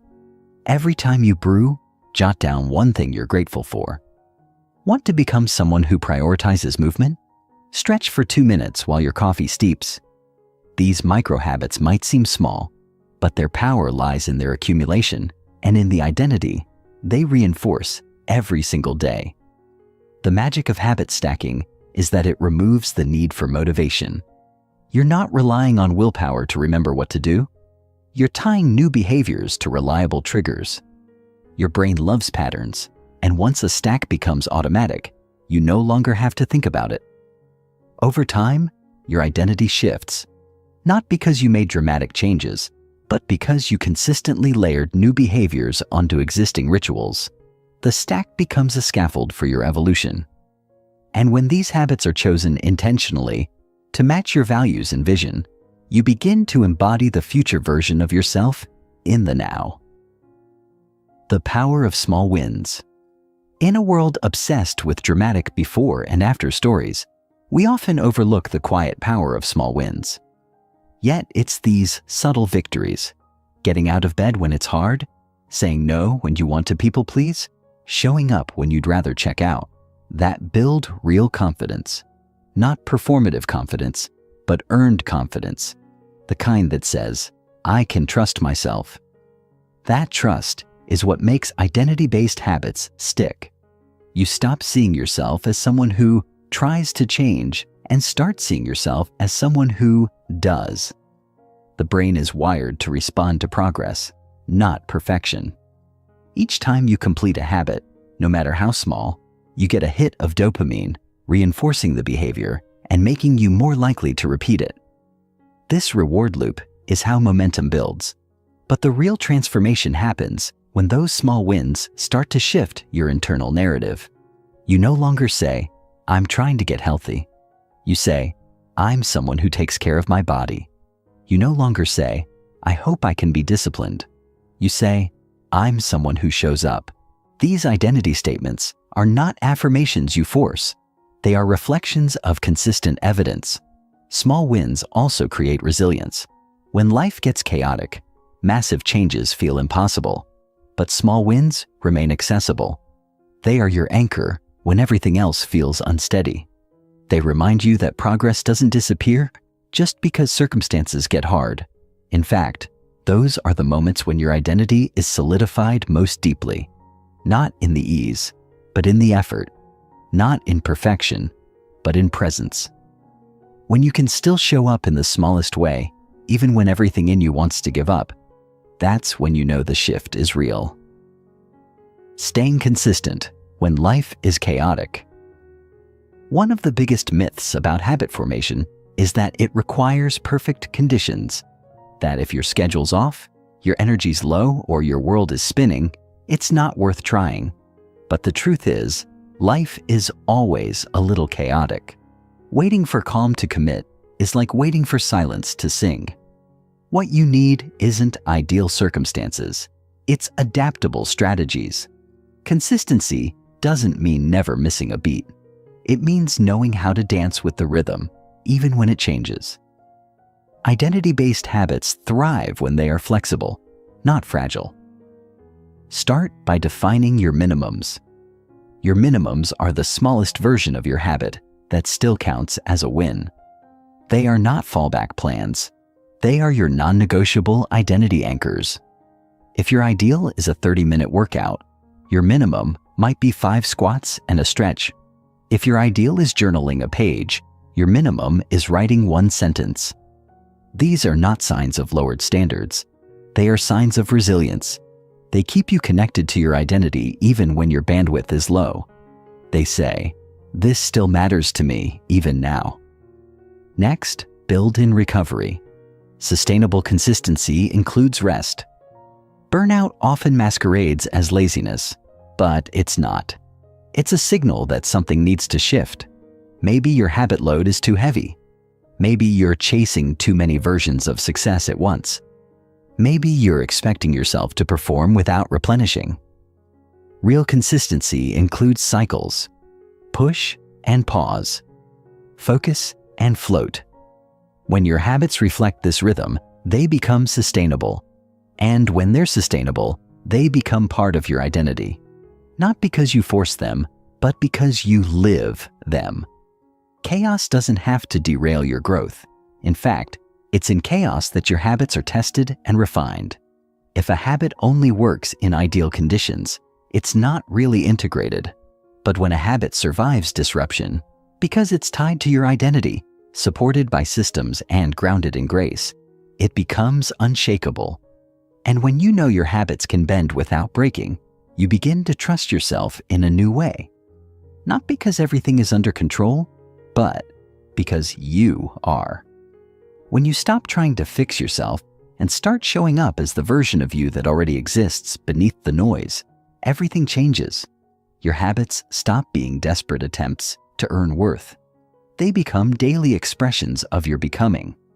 You don't have to wait to feel different to act differently. In fact, it's the consistent acting that rewires how you feel. This is the essence of identity-based habits, not performance, but embodiment, not pressure, but presence. Every choice becomes a quiet declaration. This is who I am now. You may not feel ready. You may still carry doubts. That's okay. You don't need to eliminate resistance. You just need to act with clarity in its presence. With each action, you add to the narrative of who you are becoming. Not by chasing perfection, but by returning again and again to alignment. Even when it's hard. Especially when it's hard. Because identity isn't declared, it's demonstrated. Through your rituals, through your routines, through the person you choose to be when no one is watching. You're not building habits just to check boxes. You're building a life that reflects your truth. One small act at a time. One vote at a time. One choice at a time. Let's keep voting for the real you. Chapter 9. Burnout-Proof Growth. What sustainable progress actually looks like. We've been sold a myth that progress is only valid if it's visible, dramatic, and relentless. Growth is packaged as a before and after story, a sharp contrast between failure and success, as if you wake up one day with everything figured out and never falter again. But real progress, the kind that doesn't collapse under pressure, looks nothing like that. It's quiet, it's layered, it's often invisible to others and sometimes even to yourself, until you realize you're handling something today that would have broken you a year ago. Sustainable growth rarely shouts. It whispers in consistent choices, in better boundaries, in calmer responses to old triggers. It's not about how fast you evolve. It's about how deeply your evolution roots itself into your daily life. If you've grown up measuring your worth through productivity, detaching your progress from constant output can feel foreign, even threatening. We live in a world that rewards hustle, glorifies exhaustion, and equates busyness with value. But that's not progress. That's burnout in disguise.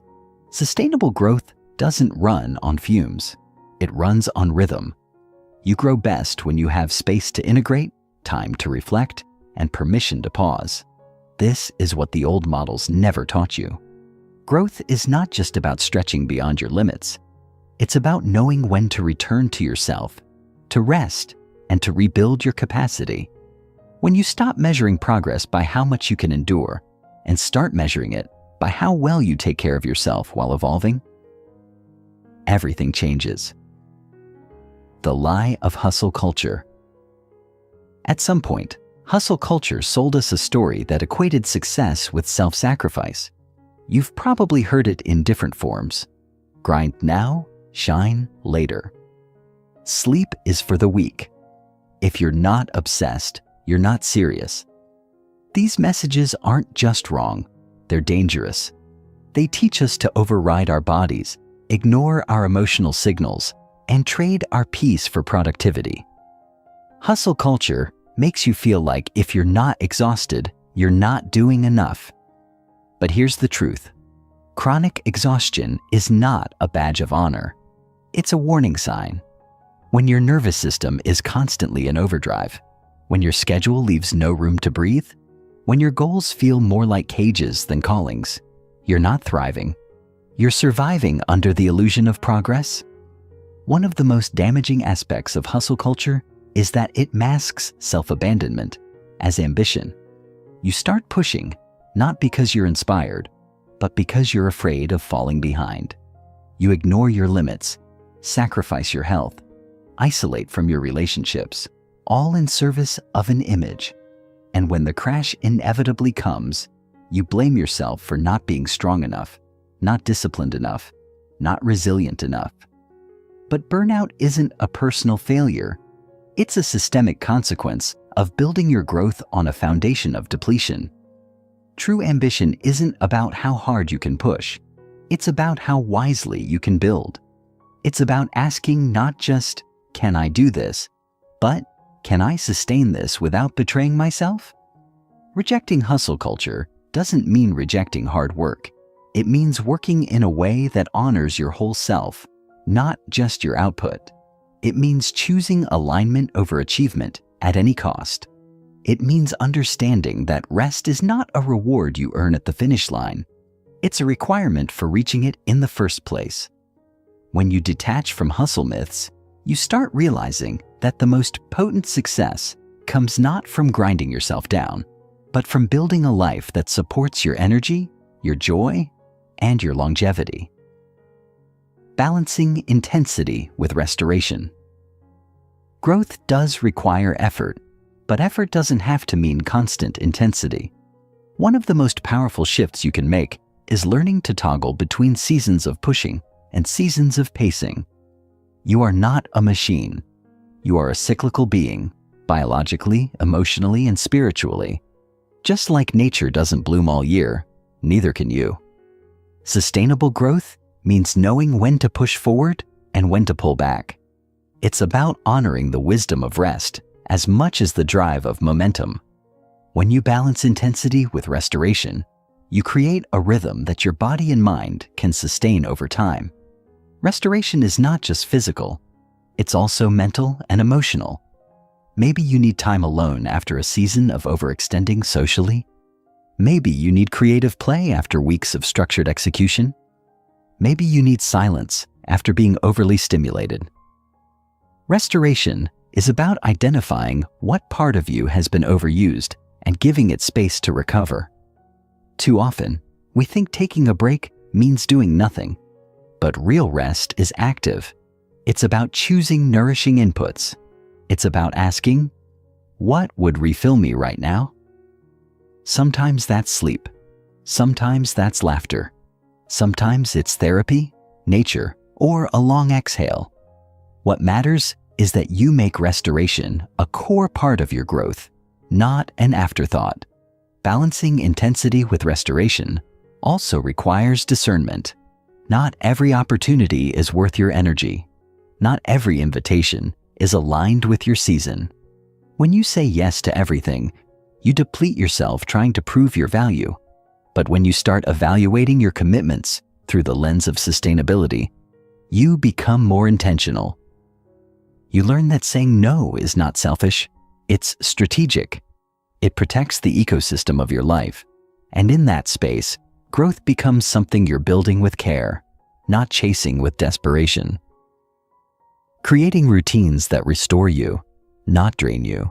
Routines have often been framed as rigid, militaristic tools for discipline.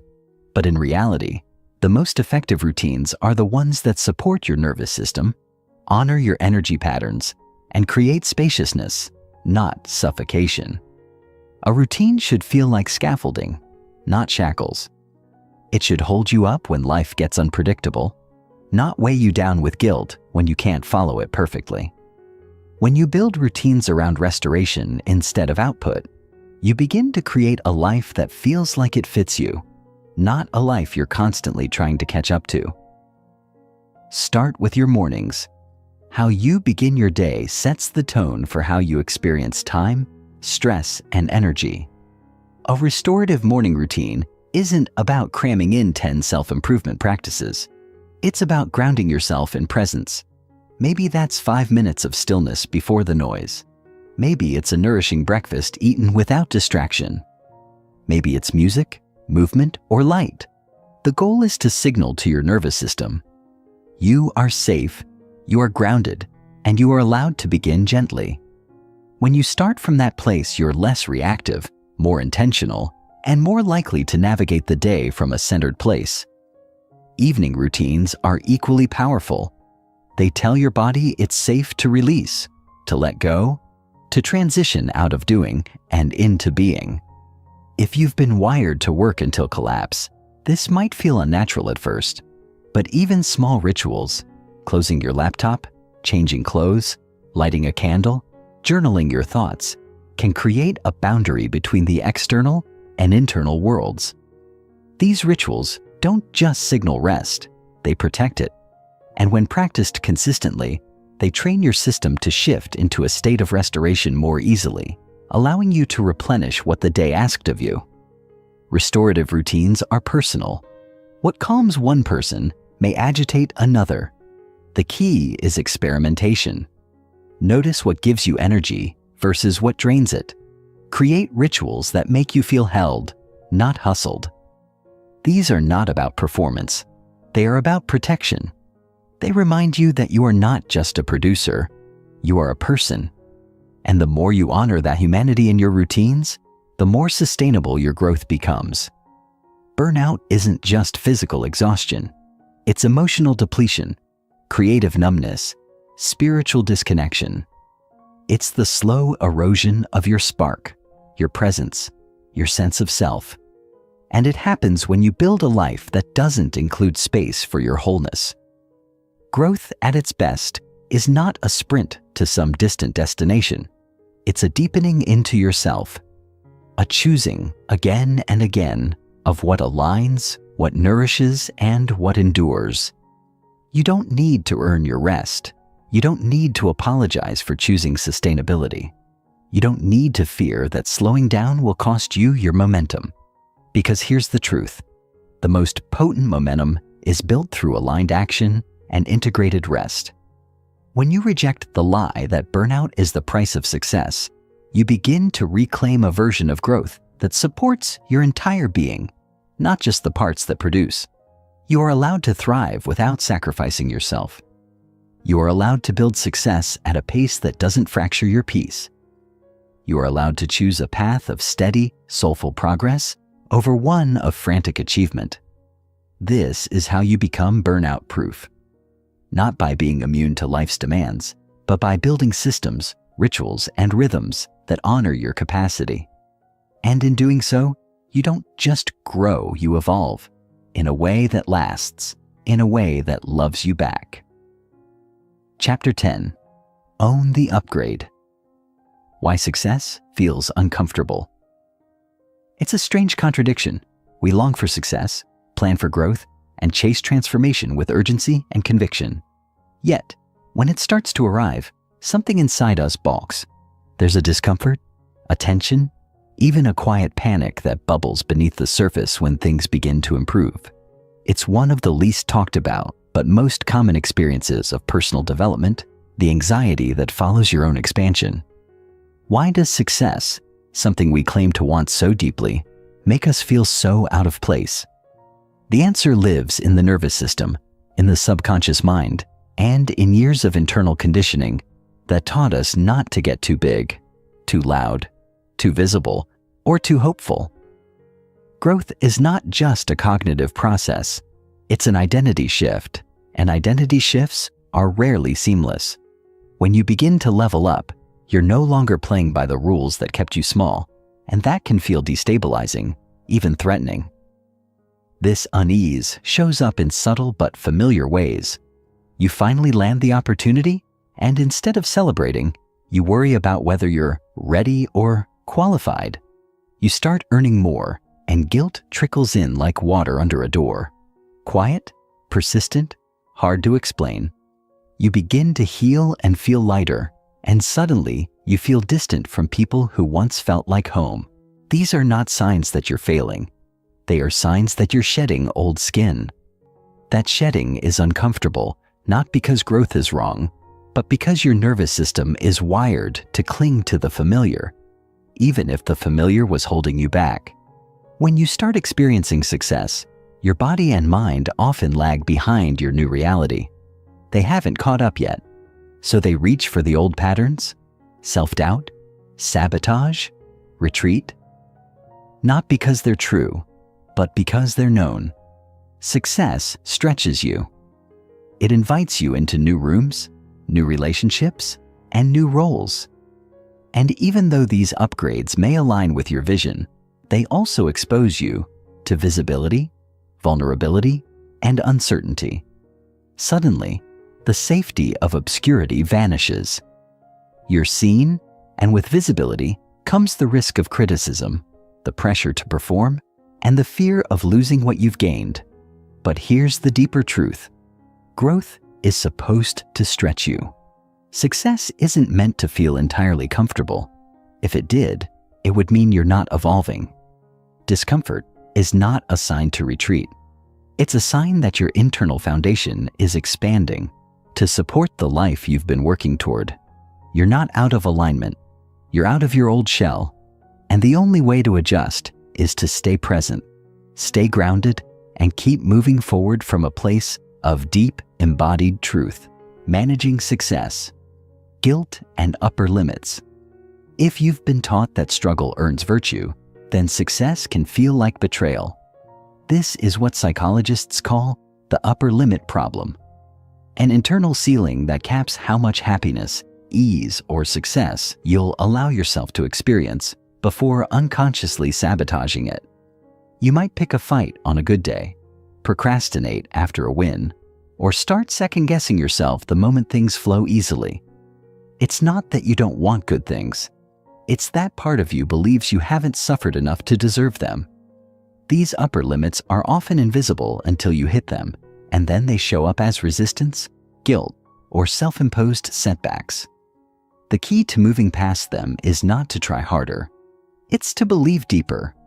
You have to expand your capacity to receive, to trust, and to let good things land without shrinking, to match the discomfort. Success guilt often stems from early programming, messages absorbed from family, culture, or faith that framed ambition as selfish or dangerous. Maybe you watched a parent self-sacrifice constantly and felt unspoken pressure to do the same. Maybe you were told to be grateful for what you have every time you dreamed bigger. Or maybe you internalized the belief that wanting more was greedy, even sinful. These narratives don't just disappear when you succeed. They follow you like shadows until you shine light on them. And shining light means asking, whose voice is this? Who taught me that struggle was the price of worth? What would it look like to let joy and success coexist without apology? Releasing success guilt is not about ignoring privilege or bypassing injustice. It's about refusing to equate self-denial with goodness. You can be grateful and ambitious. You can acknowledge where you've come from and still believe you deserve to rise. Owning your upgrade means becoming fluent in both humility and self-worth. It means knowing you're allowed to feel proud without being arrogant, allowed to take up space without diminishing others, and allowed to experience ease without earning it through pain. Success doesn't make you selfish.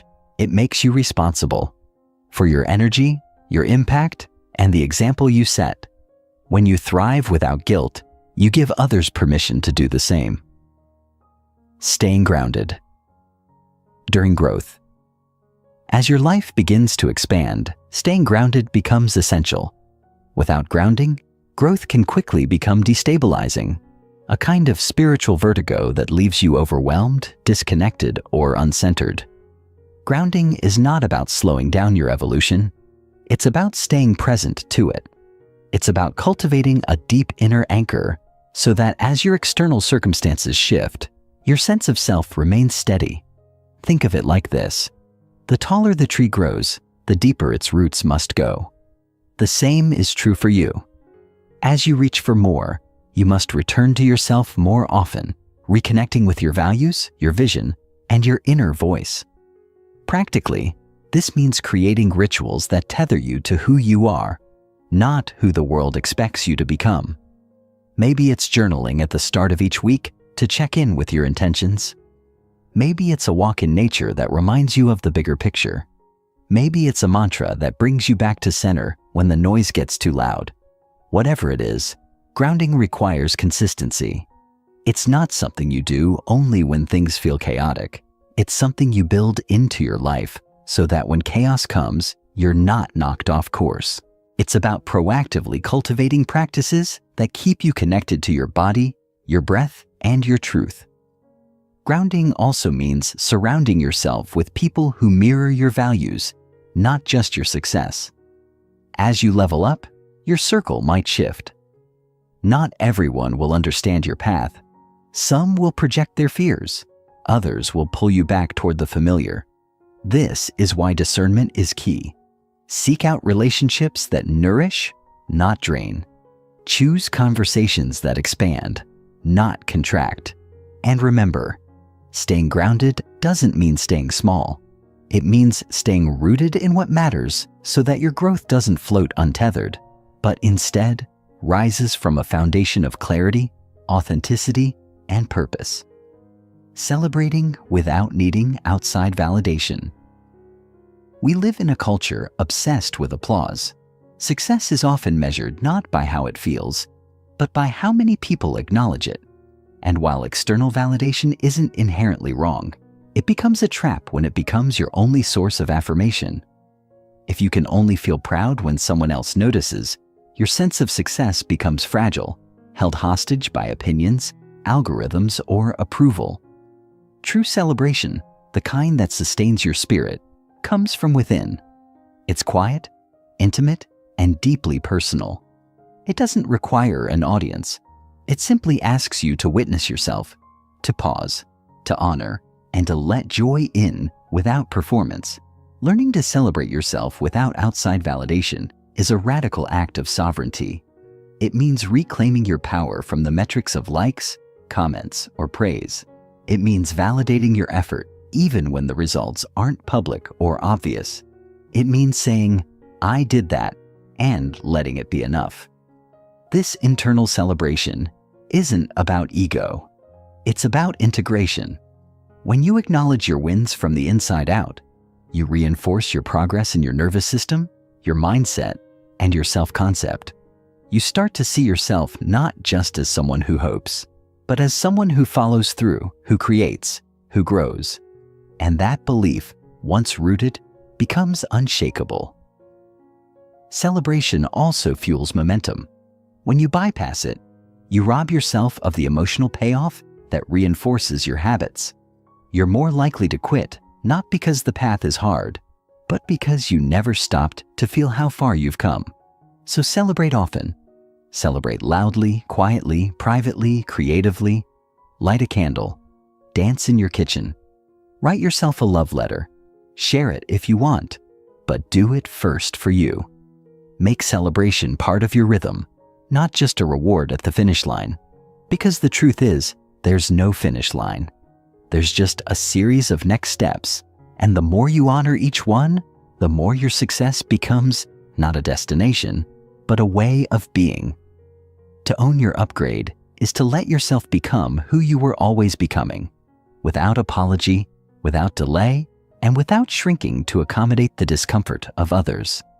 It means recognizing that the fear you feel isn't a warning, it's a threshold, and thresholds are meant to be crossed. You don't have to wait until you feel ready to rise. Readiness is often a byproduct of action, not a prerequisite. The moment you step into the new, you begin to embody it.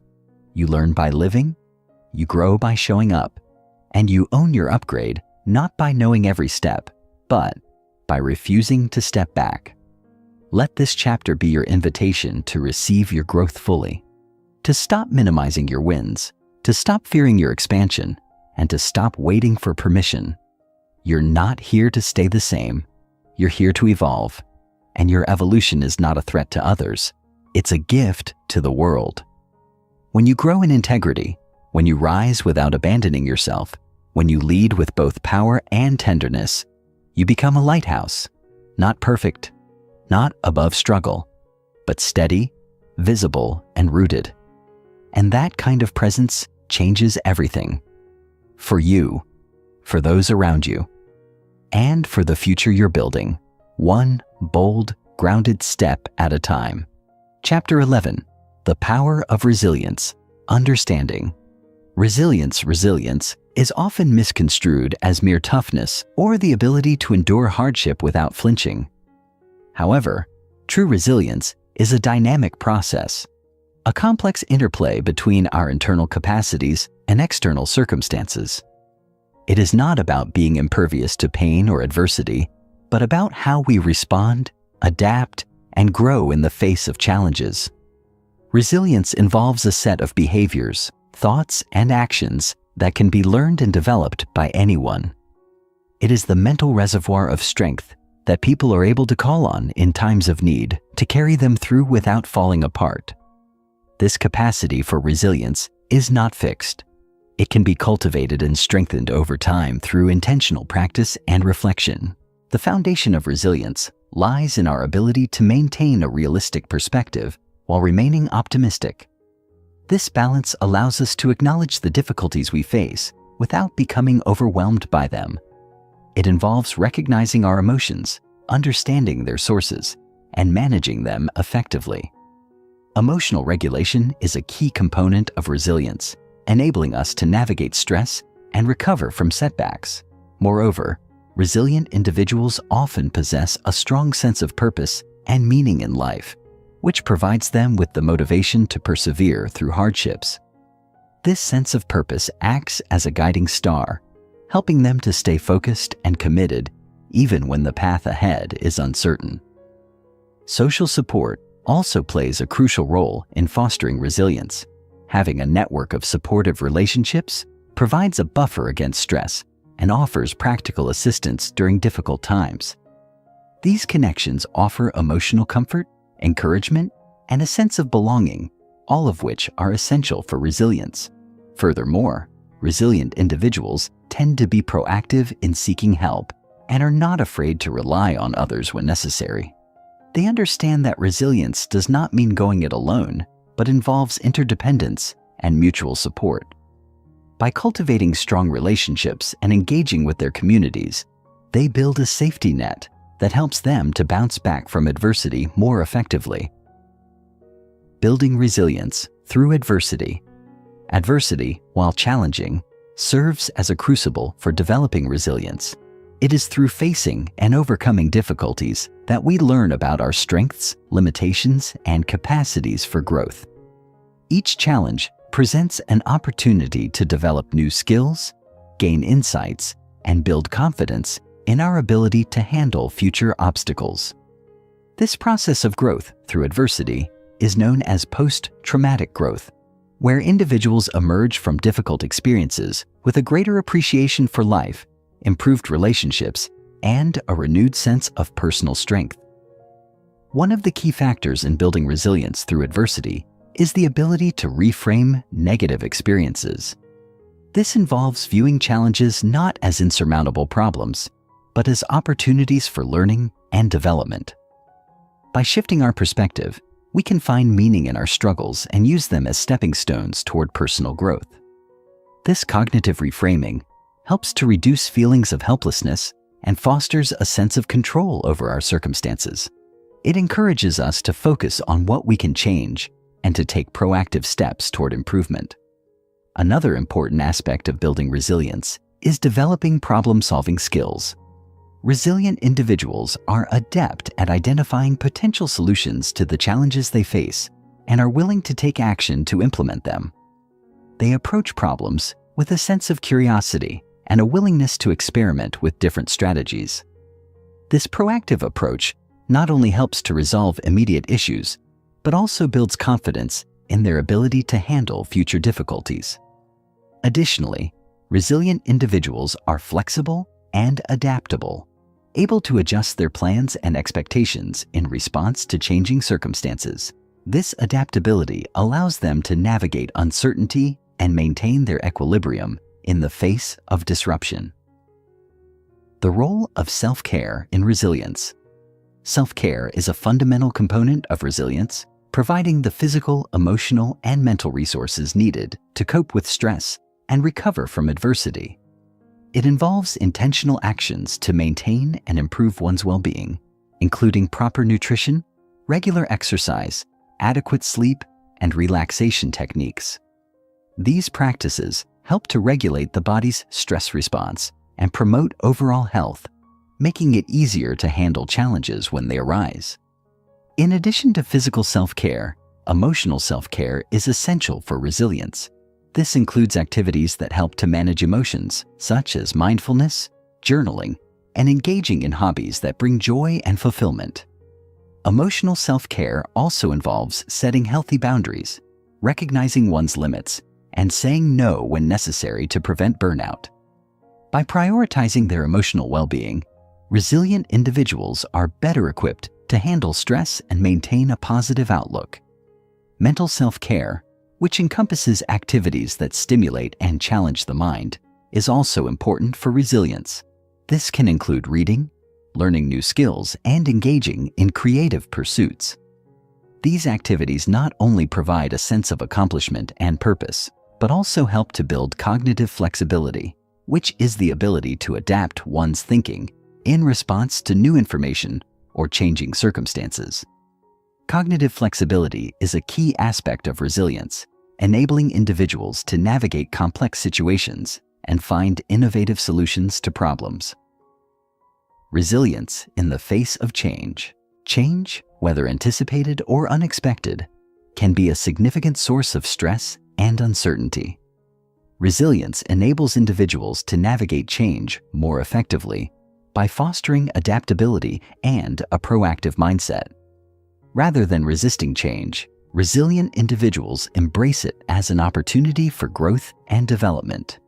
They are open to new experiences and willing to step outside of their comfort zones to explore new possibilities. One of the ways that resilient individuals manage change is by maintaining a sense of continuity and stability in their lives. This can involve preserving routines, traditions, and relationships that provide a sense of familiarity and grounding. These anchors help to reduce feelings of chaos and provide a foundation from which to explore new directions. Additionally, resilient individuals are skilled at setting realistic goals and creating action plans to achieve them.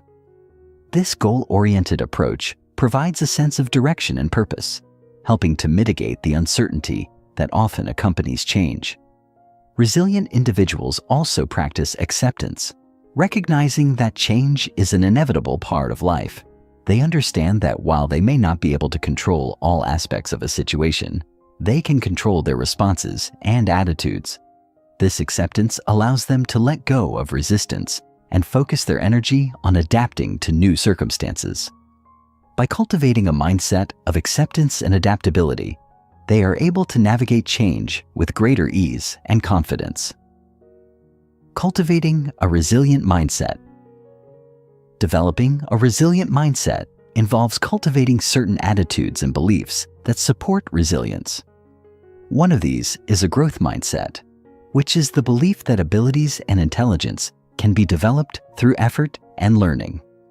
Individuals with a growth mindset view challenges as opportunities to grow and are more likely to persevere in the face of setbacks. This mindset fosters resilience by encouraging a proactive approach to learning and development. Another important attitude is optimism, which involves maintaining a hopeful and positive outlook on life. Optimistic individuals are more likely to expect positive outcomes and to view setbacks as temporary and manageable. This positive outlook helps to buffer against stress and promotes persistence in the face of adversity. However, it is important to note that optimism should be realistic, grounded in an accurate assessment of the situation and balanced with a willingness to confront difficult truths. Self-efficacy, or the belief in one's ability to influence events and outcomes, is also crucial for resilience. Individuals. Chapter 12. Joy as Rebellion. Why joy matters, especially when the world feels heavy. It's easy to dismiss joy as optional, a luxury, something to be earned after all the boxes are checked, the responsibilities fulfilled, the pain processed. But this mindset betrays something deeper, a belief that joy is frivolous, even selfish, especially in a world weighed down by injustice, uncertainty, and collective fatigue. We live in times where burnout is romanticized, where exhaustion is the default setting, and where emotional numbness is often seen as a badge of honor. In this landscape, joy becomes more than just a fleeting emotion. It becomes an act of quiet defiance, a reclaiming of your aliveness. Choosing joy, especially when the world feels broken, is not a form of denial, but a radical affirmation of your humanity. It's a refusal to let darkness be the final word. It says, I am still here. I still get to feel. I still get to live. To reach for joy amid heaviness is not to ignore the weight of the world. It's to refuse to be entirely consumed by it. It's easy to become overwhelmed by the 24/7 churn of crisis, to internalize the message that you must always be vigilant, always sacrificing, always performing your awareness. But what if part of your contribution to a better world is to live well within it? What if your healing, your delight, your pleasure are a protest against systems that profit from your disconnection and disempowerment? Systems that want you too tired to imagine, too afraid to try, too burdened to dream? Reclaiming joy is a rebellion against emotional erosion. It's saying, I choose to remember what it feels like to be alive, to laugh uncontrollably, to feel sunlight on my skin without guilt, to savor what is beautiful, to give myself back the parts of me that never needed fixing, just permission. When everything feels urgent, joy invites you to slow down. When everything feels heavy, it gives you breath. When everything feels uncertain, it offers presence. And when you feel powerless, joy gives you a thread of agency again. In a world built to distract and deplete, the decision to experience authentic joy is revolutionary. It reminds you of your sovereignty, of your ability to define your own relationship to time, to worth, to hope. So this isn't about toxic positivity. It's not about pretending things are okay when they're not. It's about learning how to hold joy in one hand and sorrow in the other, and still choosing to dance, still choosing to sing, still choosing to say, there is more for me than survival. Reconnecting with your creative spark. Somewhere along the way, many of us forgot how to play. Our inner creative spark, once alive and wild, got buried under deadlines, judgments, and the relentless need to prove ourselves. We were told to grow up, be realistic, be productive. And in doing so, we often let go of the very things that brought us alive: the daydreaming, the drawing, the building of imaginary worlds, the spontaneous dancing in the kitchen. Creativity became something reserved for artists, something graded, judged, monetized. But in truth, creativity is your birthright. It's not about perfection or output. It's about expression. It's about freedom. And most of all, it's about remembering that you are more than what you produce. Reconnecting with your creative spark isn't about becoming someone new. It's about recovering the parts of you that got quiet. Creativity doesn't need to be performative to be powerful. You don't have to write a book or paint a masterpiece to be creative. You can cook a meal with intention, rearrange your furniture for fun, hum a tune while you wash the dishes. Creativity lives in how you move through your day, how you problem solve, how you make space for beauty, even when no one is watching. When you allow creativity to be part of your life again, not as a means to an end, but as a practice of presence, you're giving yourself permission to feel again, to imagine again, to breathe. Reclaiming creativity also means making peace with imperfection, letting go of the idea that everything has to be good or useful, that it has to be worthy of someone else's attention. True joy in creativity is messy, playful, and deeply personal. It's finger painting with your kids and getting flour everywhere while baking. It's sketching poorly and loving it anyway. It's singing in the car off-key because it feels good in your chest. This kind of joy doesn't ask for permission. It just is. And when you let yourself indulge in this kind of creative play, you are affirming that joy doesn't need a reason. It just needs space. Guilt-free rest and fun. Somewhere deep in our collective psyche, a belief took root. Rest must be earned. Fun is frivolous. Play is irresponsible. And so, we chase productivity like a finish line, waiting for the moment we've done enough to deserve a break. But the truth is, that moment rarely arrives. There's always more to do, another fire to put out, another mountain to climb. And so we collapse into rest only when we've reached the brink of burnout, not as an act of self-respect, but as a last resort. Joy becomes transactional. Rest becomes a reward instead of a rhythm. But what if you didn't have to justify your joy? What if rest and play were essential, not optional? Guilt-free rest is not laziness, it's strategy. It's sustainability. It's the quiet knowing that you cannot pour from an empty cup and that your worth was never tied to how much you hustle. You're not a machine. You are a living, breathing human with needs beyond output. And fun, real, silly, unproductive fun, is not childish. It's medicine. It's how you remember who you are beneath the layers of obligation. Joy and rest reconnect you to your body, your intuition, your pleasure. They soften the edges of stress and remind you that life is not only about goals, it's also about moments. To rest and play without guilt, you must first confront the beliefs that tell you you're only valuable when you're useful. You must unlearn the idea that taking care of yourself is selfish, and you must build new internal narratives that celebrate balance, pleasure, and restoration. That voice in your head that says you should be doing more, it's not the voice of truth. It's the echo of a system that was never designed for your thriving. Dismantle it, challenge it, replace it with one that says, my joy is necessary. My rest is sacred. My fun is not a waste of time. It's part of what keeps me whole. Creating rituals of joy. Rituals are powerful because they create rhythm in a world of chaos. They anchor you, steady you, and bring intention to your daily life. And when those rituals are infused with joy, they become portals to presence, healing, and delight. Creating rituals of joy means intentionally building moments into your life that spark pleasure, beauty, or meaning, not as a reward, but as a practice. It's less about the grandeur of the act and more about its consistency. It's lighting a candle while you journal in the morning. It's putting on music and dancing while you fold laundry. It's walking at sunset every Friday to mark the end of your work week. Joy rituals don't need to be complex. They just need to be yours. The beauty of rituals is that they make joy accessible, even when life feels hard.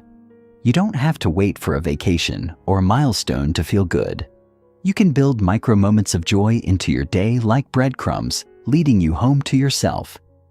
These rituals become your rebellion against burnout. They say, "I will not wait for joy. I will create it." They reclaim time, space, and intention from the noise of life and redirect it toward what makes your spirit come alive. And over time, these small practices accumulate. They shift your baseline. They teach your nervous system that safety, pleasure, and softness are not things you have to chase. They are things you can create. Your rituals of joy can be seasonal, sacred, or spontaneous. They can be shared or solo. The point is not perfection, it's presence. It's choosing to infuse your life with things that feel good, just because. Maybe it's brewing tea at the same time each day, or maybe it's keeping a gratitude jar you drop notes into. Maybe it's a Sunday night bath or a morning playlist.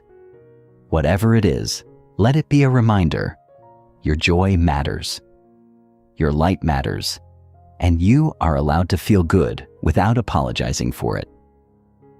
Chapter 12. Joy as Rebellion. Why joy matters, especially when the world feels heavy.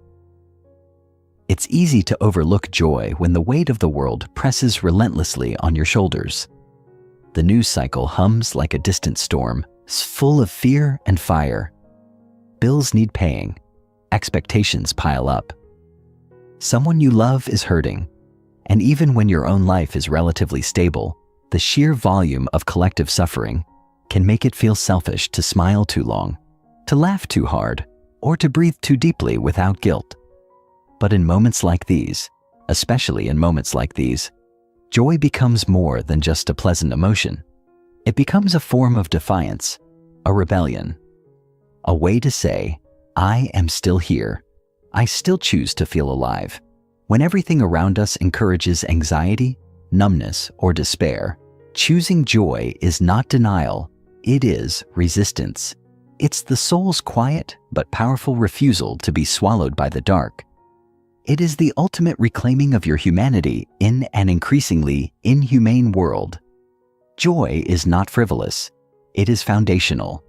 We tend to think of it as optional, something to pursue only once everything else is in order. After the chores are done, after the inbox is cleared, after the world is fixed. But joy is not the dessert. It's part of the main course. Without it, everything else starts to rot from the inside. It is the glue that holds resilience together, the oxygen that allows creativity, connection, and courage to flourish.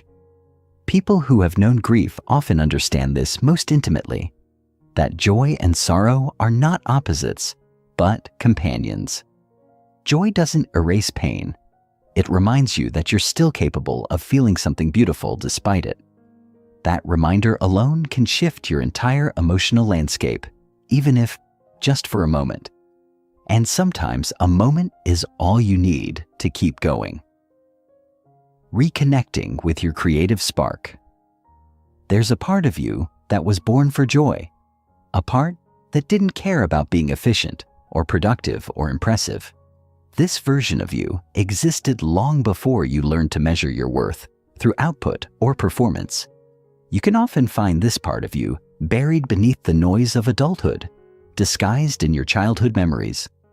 Maybe it's the version of you who built pillow forts, wrote stories in spiral-bound notebooks, or danced wildly to music no one else could hear. That part of you still exists, but it's been starved.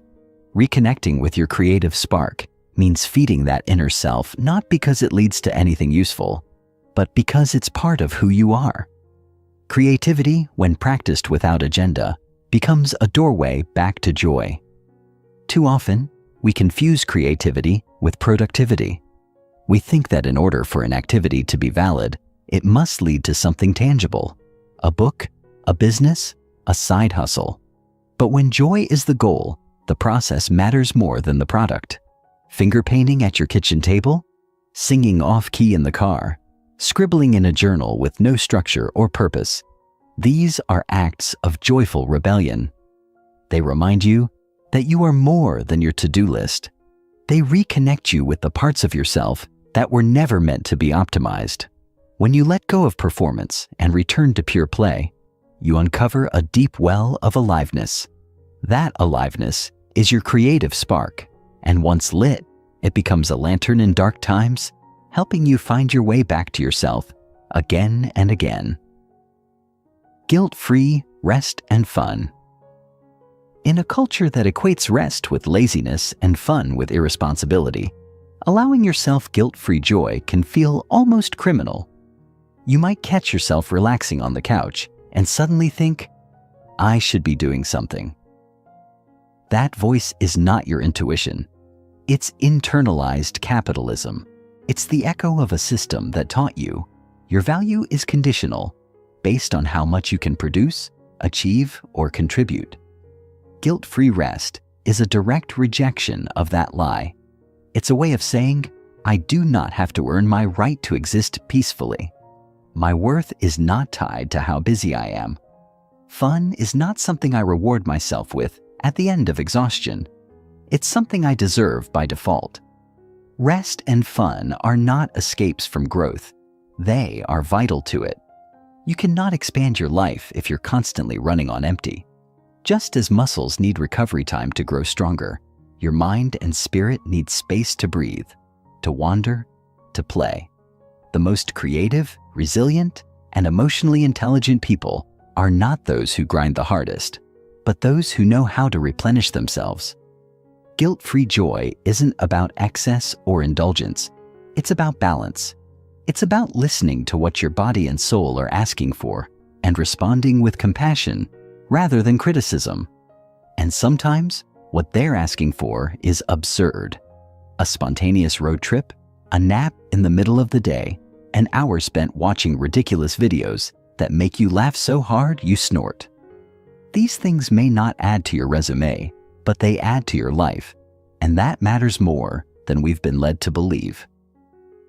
Creating rituals of joy. If joy is a rebellion, then rituals are how we sustain the revolution. Joy doesn't have to be random or rare.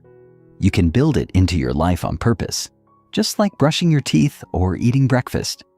The key is to create rituals that are uniquely yours. Tiny acts of nourishment that anchor you in your body, ground you in the present, and give your nervous system a break from constant vigilance. These rituals don't have to be elaborate. In fact, the simpler they are, the more likely they'll stick.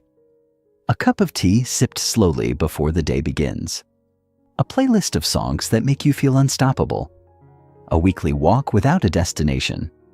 A practice of writing down 3 things that made you smile. These aren't luxuries. They are survival tools. They are declarations that even in the midst of chaos, you still claim a slice of peace.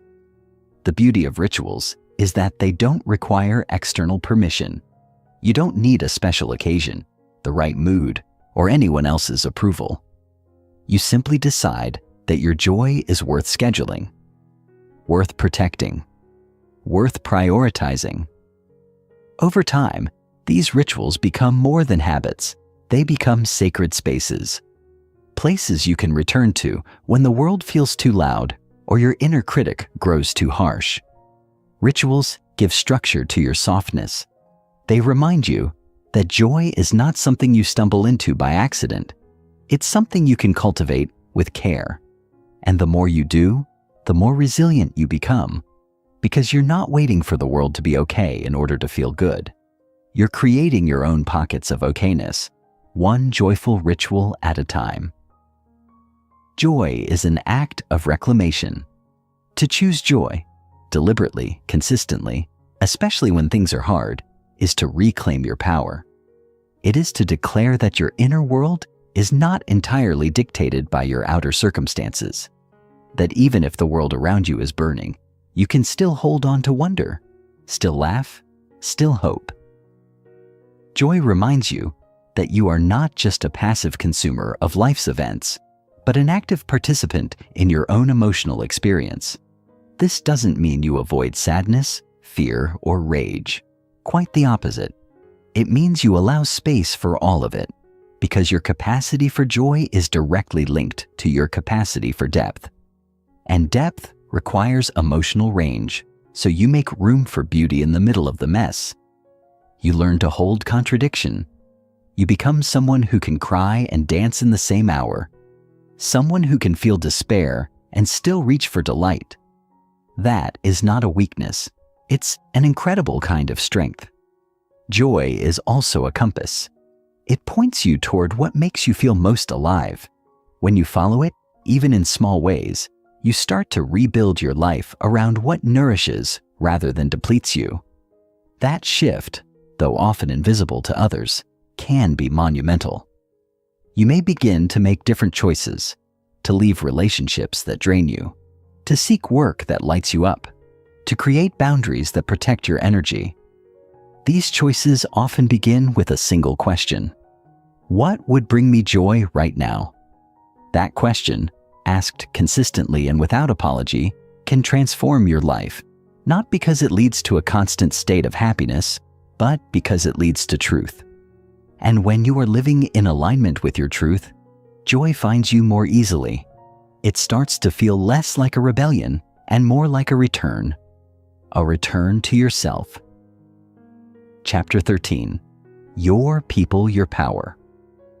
The importance of aligned relationships. When we talk about transformation, we often focus on internal landscapes, the shifts in our mindset, the healing of old wounds, the commitment to new habits.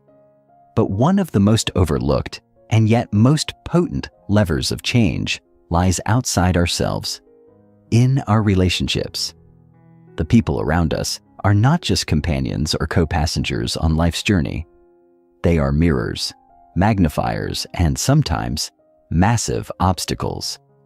Your environment, especially the emotional and social one, profoundly shapes who you become.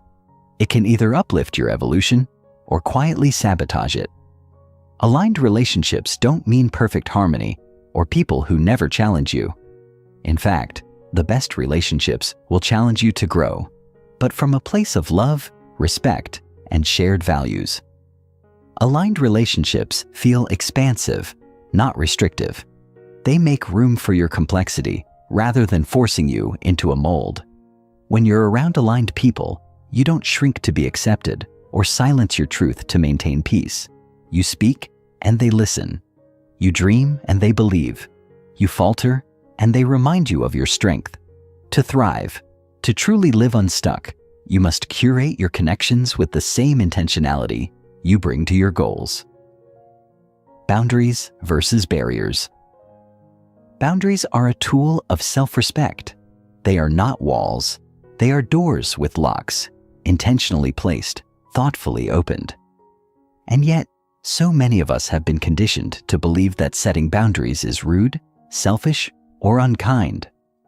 We avoid them out of guilt or fear of conflict, only to find ourselves feeling resentful, burned out, or invisible. The distinction between a boundary and a barrier is subtle but profound.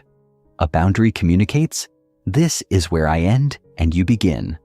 A barrier, on the other hand, says, "Stay out. I'm not safe." Boundaries invite connection with clarity. Barriers avoid connection entirely. To thrive, you'll need both, but in the right measure. For example, a boundary might sound like, "I'm not available for calls after 8 p.m. because I'm prioritizing rest." A barrier might be cutting someone off completely without communication, not because it's unsafe, but because you fear discomfort. Barriers may be necessary in abusive or deeply toxic dynamics, but many times we use them as avoidance tools when we haven't developed the skills to navigate healthy conflict. Cultivating relational health requires learning how to assert without aggression, to listen without absorbing, and to be present without abandoning yourself. When you master boundaries, you stop leaking energy. You start feeling safe in your own skin, regardless of how others respond. Curating your growth circle.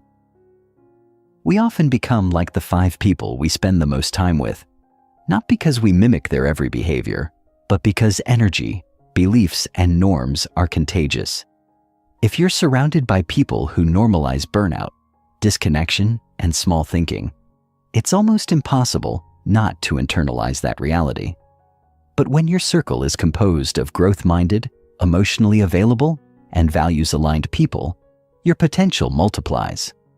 A growth circle doesn't mean a bunch of people who are just like you.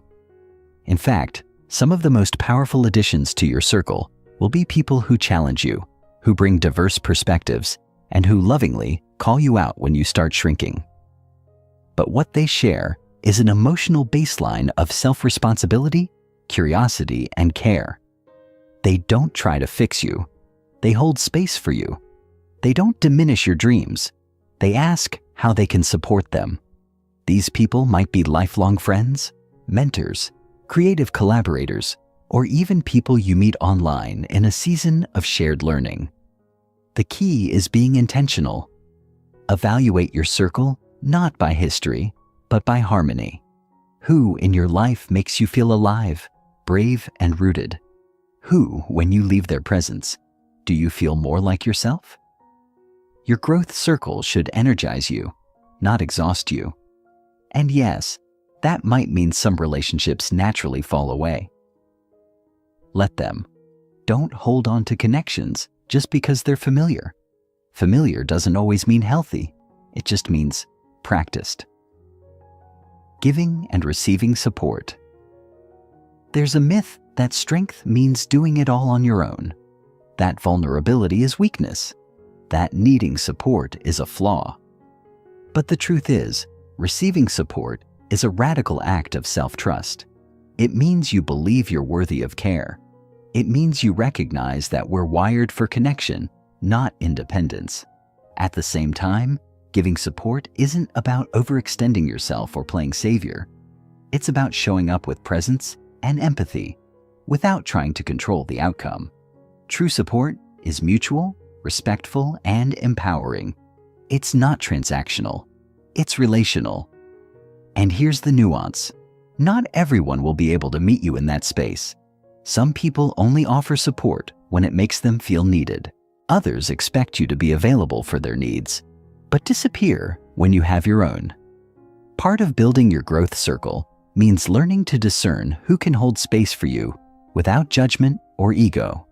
It also means practicing the often uncomfortable skill of asking for what you need.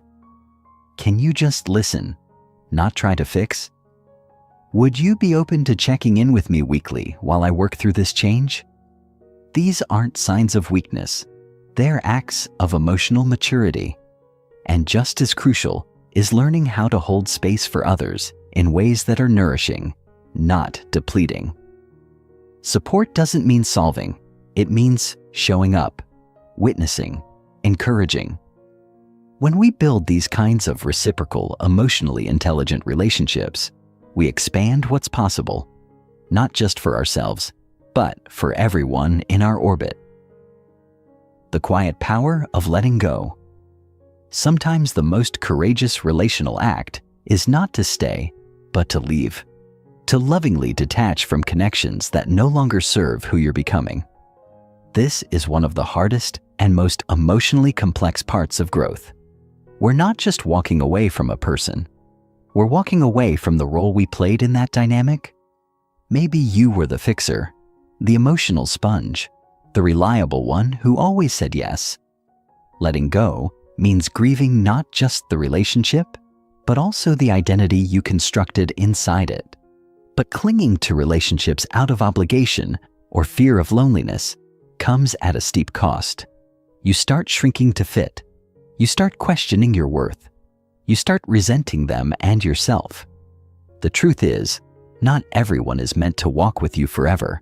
Some people are seasonal. They came to teach you, to mirror you, to catalyze your awakening. And that's okay. You can honor what was without forcing what no longer fits. Letting go can be done with grace. It doesn't require drama, villainizing, or ghosting. Sometimes it's a quiet reallocation of energy. Sometimes it's a brave conversation. Sometimes it's a gentle unfollow or a firm boundary. But whatever form it takes, trust that letting go creates space for deeper connections, truer belonging, and more aligned love. You don't need to cling to outdated bonds to prove you're loyal. Be loyal to your future, your integrity, your aliveness. Healing through relationship. While much of healing happens in solitude, in journaling, reflection therapy, there's a level of transformation that can only happen in relationship. Why? Because many of our deepest wounds were formed in relationship. We learned to distrust ourselves because someone else dismissed our feelings. We learned to overextend because love felt conditional. We learned to abandon our needs because our survival depended on keeping the peace. And so, the most potent healing often happens when we're seen, heard, and honored in the places we were once dismissed. When someone says, "That makes sense," instead of, "You're too sensitive." When they ask, "What do you need?" instead of, "Why are you being difficult?" These moments rewire us. They reteach us what safety feels like. But to receive this kind of healing, we must show up vulnerably, authentically, and consistently. We must allow others to see the parts of us we've hidden, not to be fixed, but to be known. And we must extend that same grace to others. Relationships are not perfect. They're messy, dynamic, and sometimes frustrating. But when both people are committed to honesty, curiosity, and growth, even conflict becomes a portal to deeper understanding. Don't isolate yourself in the name of healing. Let people in. Let them witness your becoming. Let them reflect the beauty you've forgotten you carry. Community as a catalyst.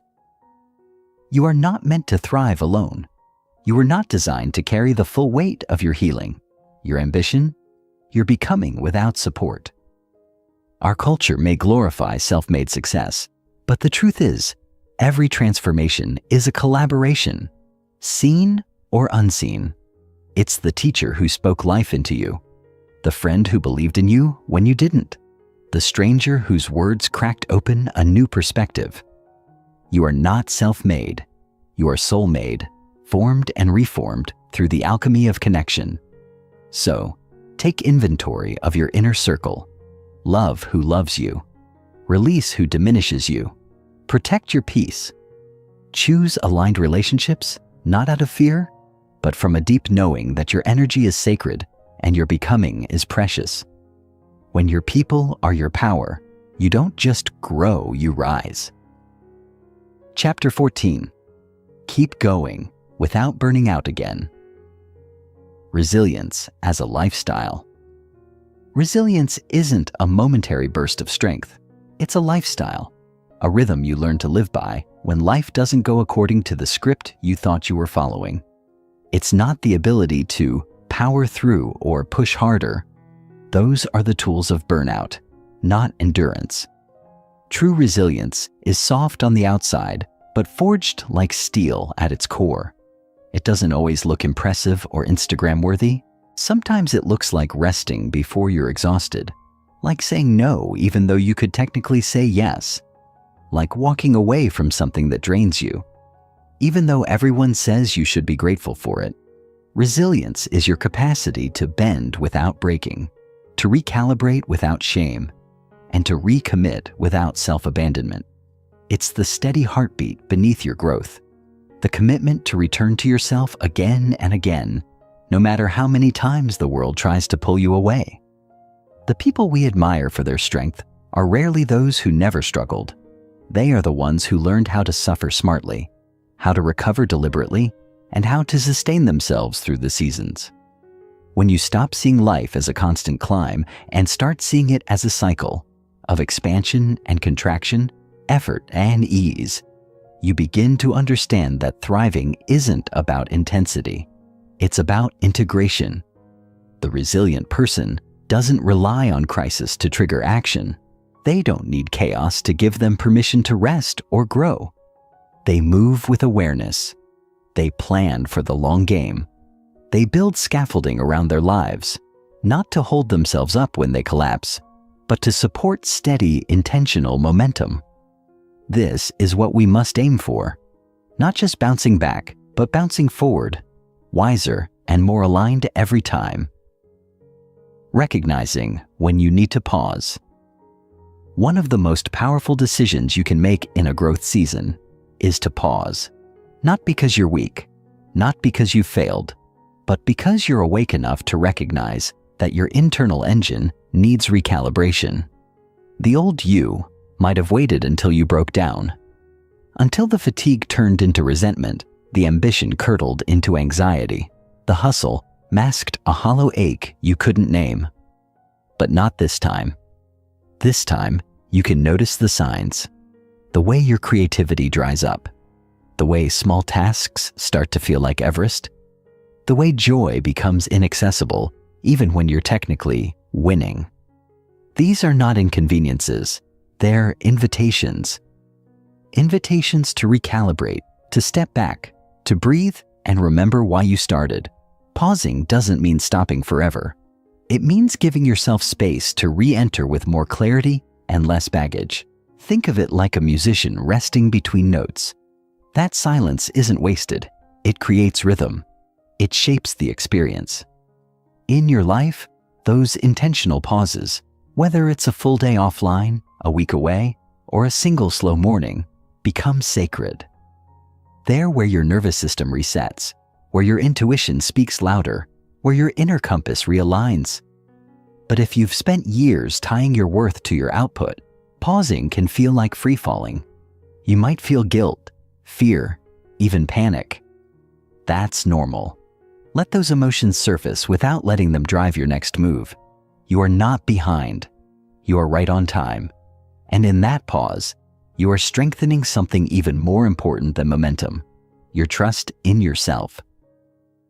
Course correcting without collapsing. Too often, we wait until the crash to course correct. We ignore the small signals, irritation, avoidance, fatigue, because we don't believe we have permission to adjust unless we've completely unraveled. This chapter invites you to dismantle that belief. You don't need a breakdown to justify a breakthrough. You don't need to destroy what you've built just because it's misaligned. You can make micro adjustments. You can pivot gently.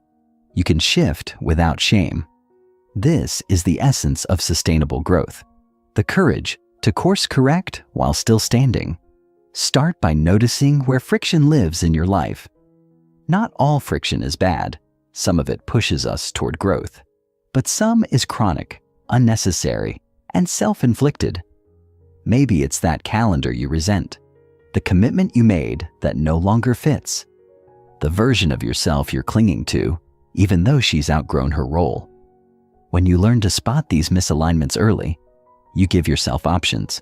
Instead of collapsing from the weight of accumulated dissonance, you recalibrate before the system overloads. Ask yourself, what can be simplified? What can be released? What needs redefined, not abandoned? And if you do find yourself on the edge, don't wait for collapse to validate your need for change. Let self-respect be enough.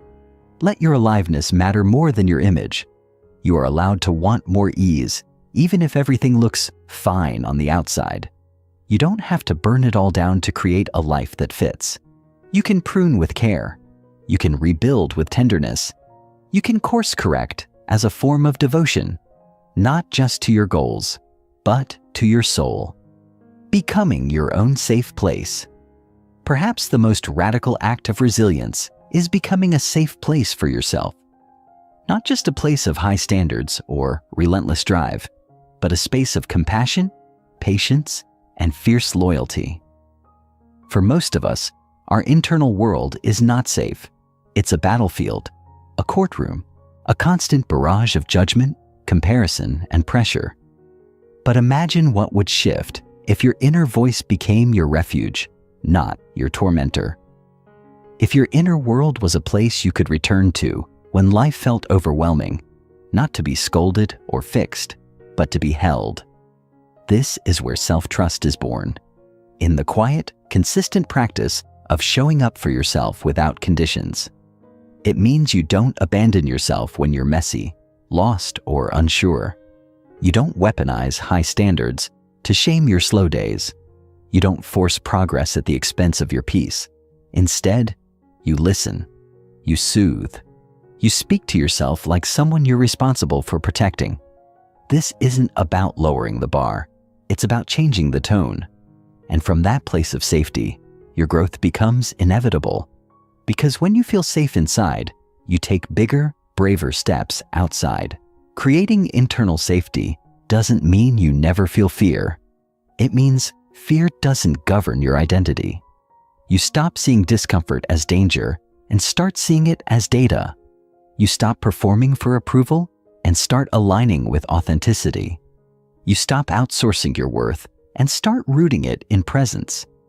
This is the work of becoming unstuck for life, not just breaking free from the past, but building a future where you are your own anchor. Where no matter what happens out there, you know how to come home to yourself in here. Closing reflections. Thriving forward. This chapter and this book are not about arriving. They're about awakening, about returning to yourself again and again with more love, more clarity, and more courage. You've done hard things before. You've carried heavy loads. But now you have something even more powerful: the tools, the insight, and the permission to carry them differently. To walk through your life with more intention. To build, not just survive. To thrive, not as a performance, but as a practice. Thriving forward means committing to a different kind of rhythm. One where rest isn't a reward, it's a right. Where boundaries aren't barriers, they're bridges to your best self. Where joy isn't a luxury, it's your fuel. It means treating your time, energy, and attention as sacred currency. It means becoming the kind of person who doesn't just chase goals but embodies values, who doesn't just react but responds with grounded presence, who doesn't just live but lives awake. So as you move beyond this book, remember, getting unstuck isn't a one-time decision. It's a lifestyle, a series of daily choices to listen deeply, live boldly, and return kindly. There will be setbacks, there will be doubt, but now you know how to recognize it, how to move through it, how to begin again without losing yourself. And that, dear reader, is what it truly means to keep going without burning out again.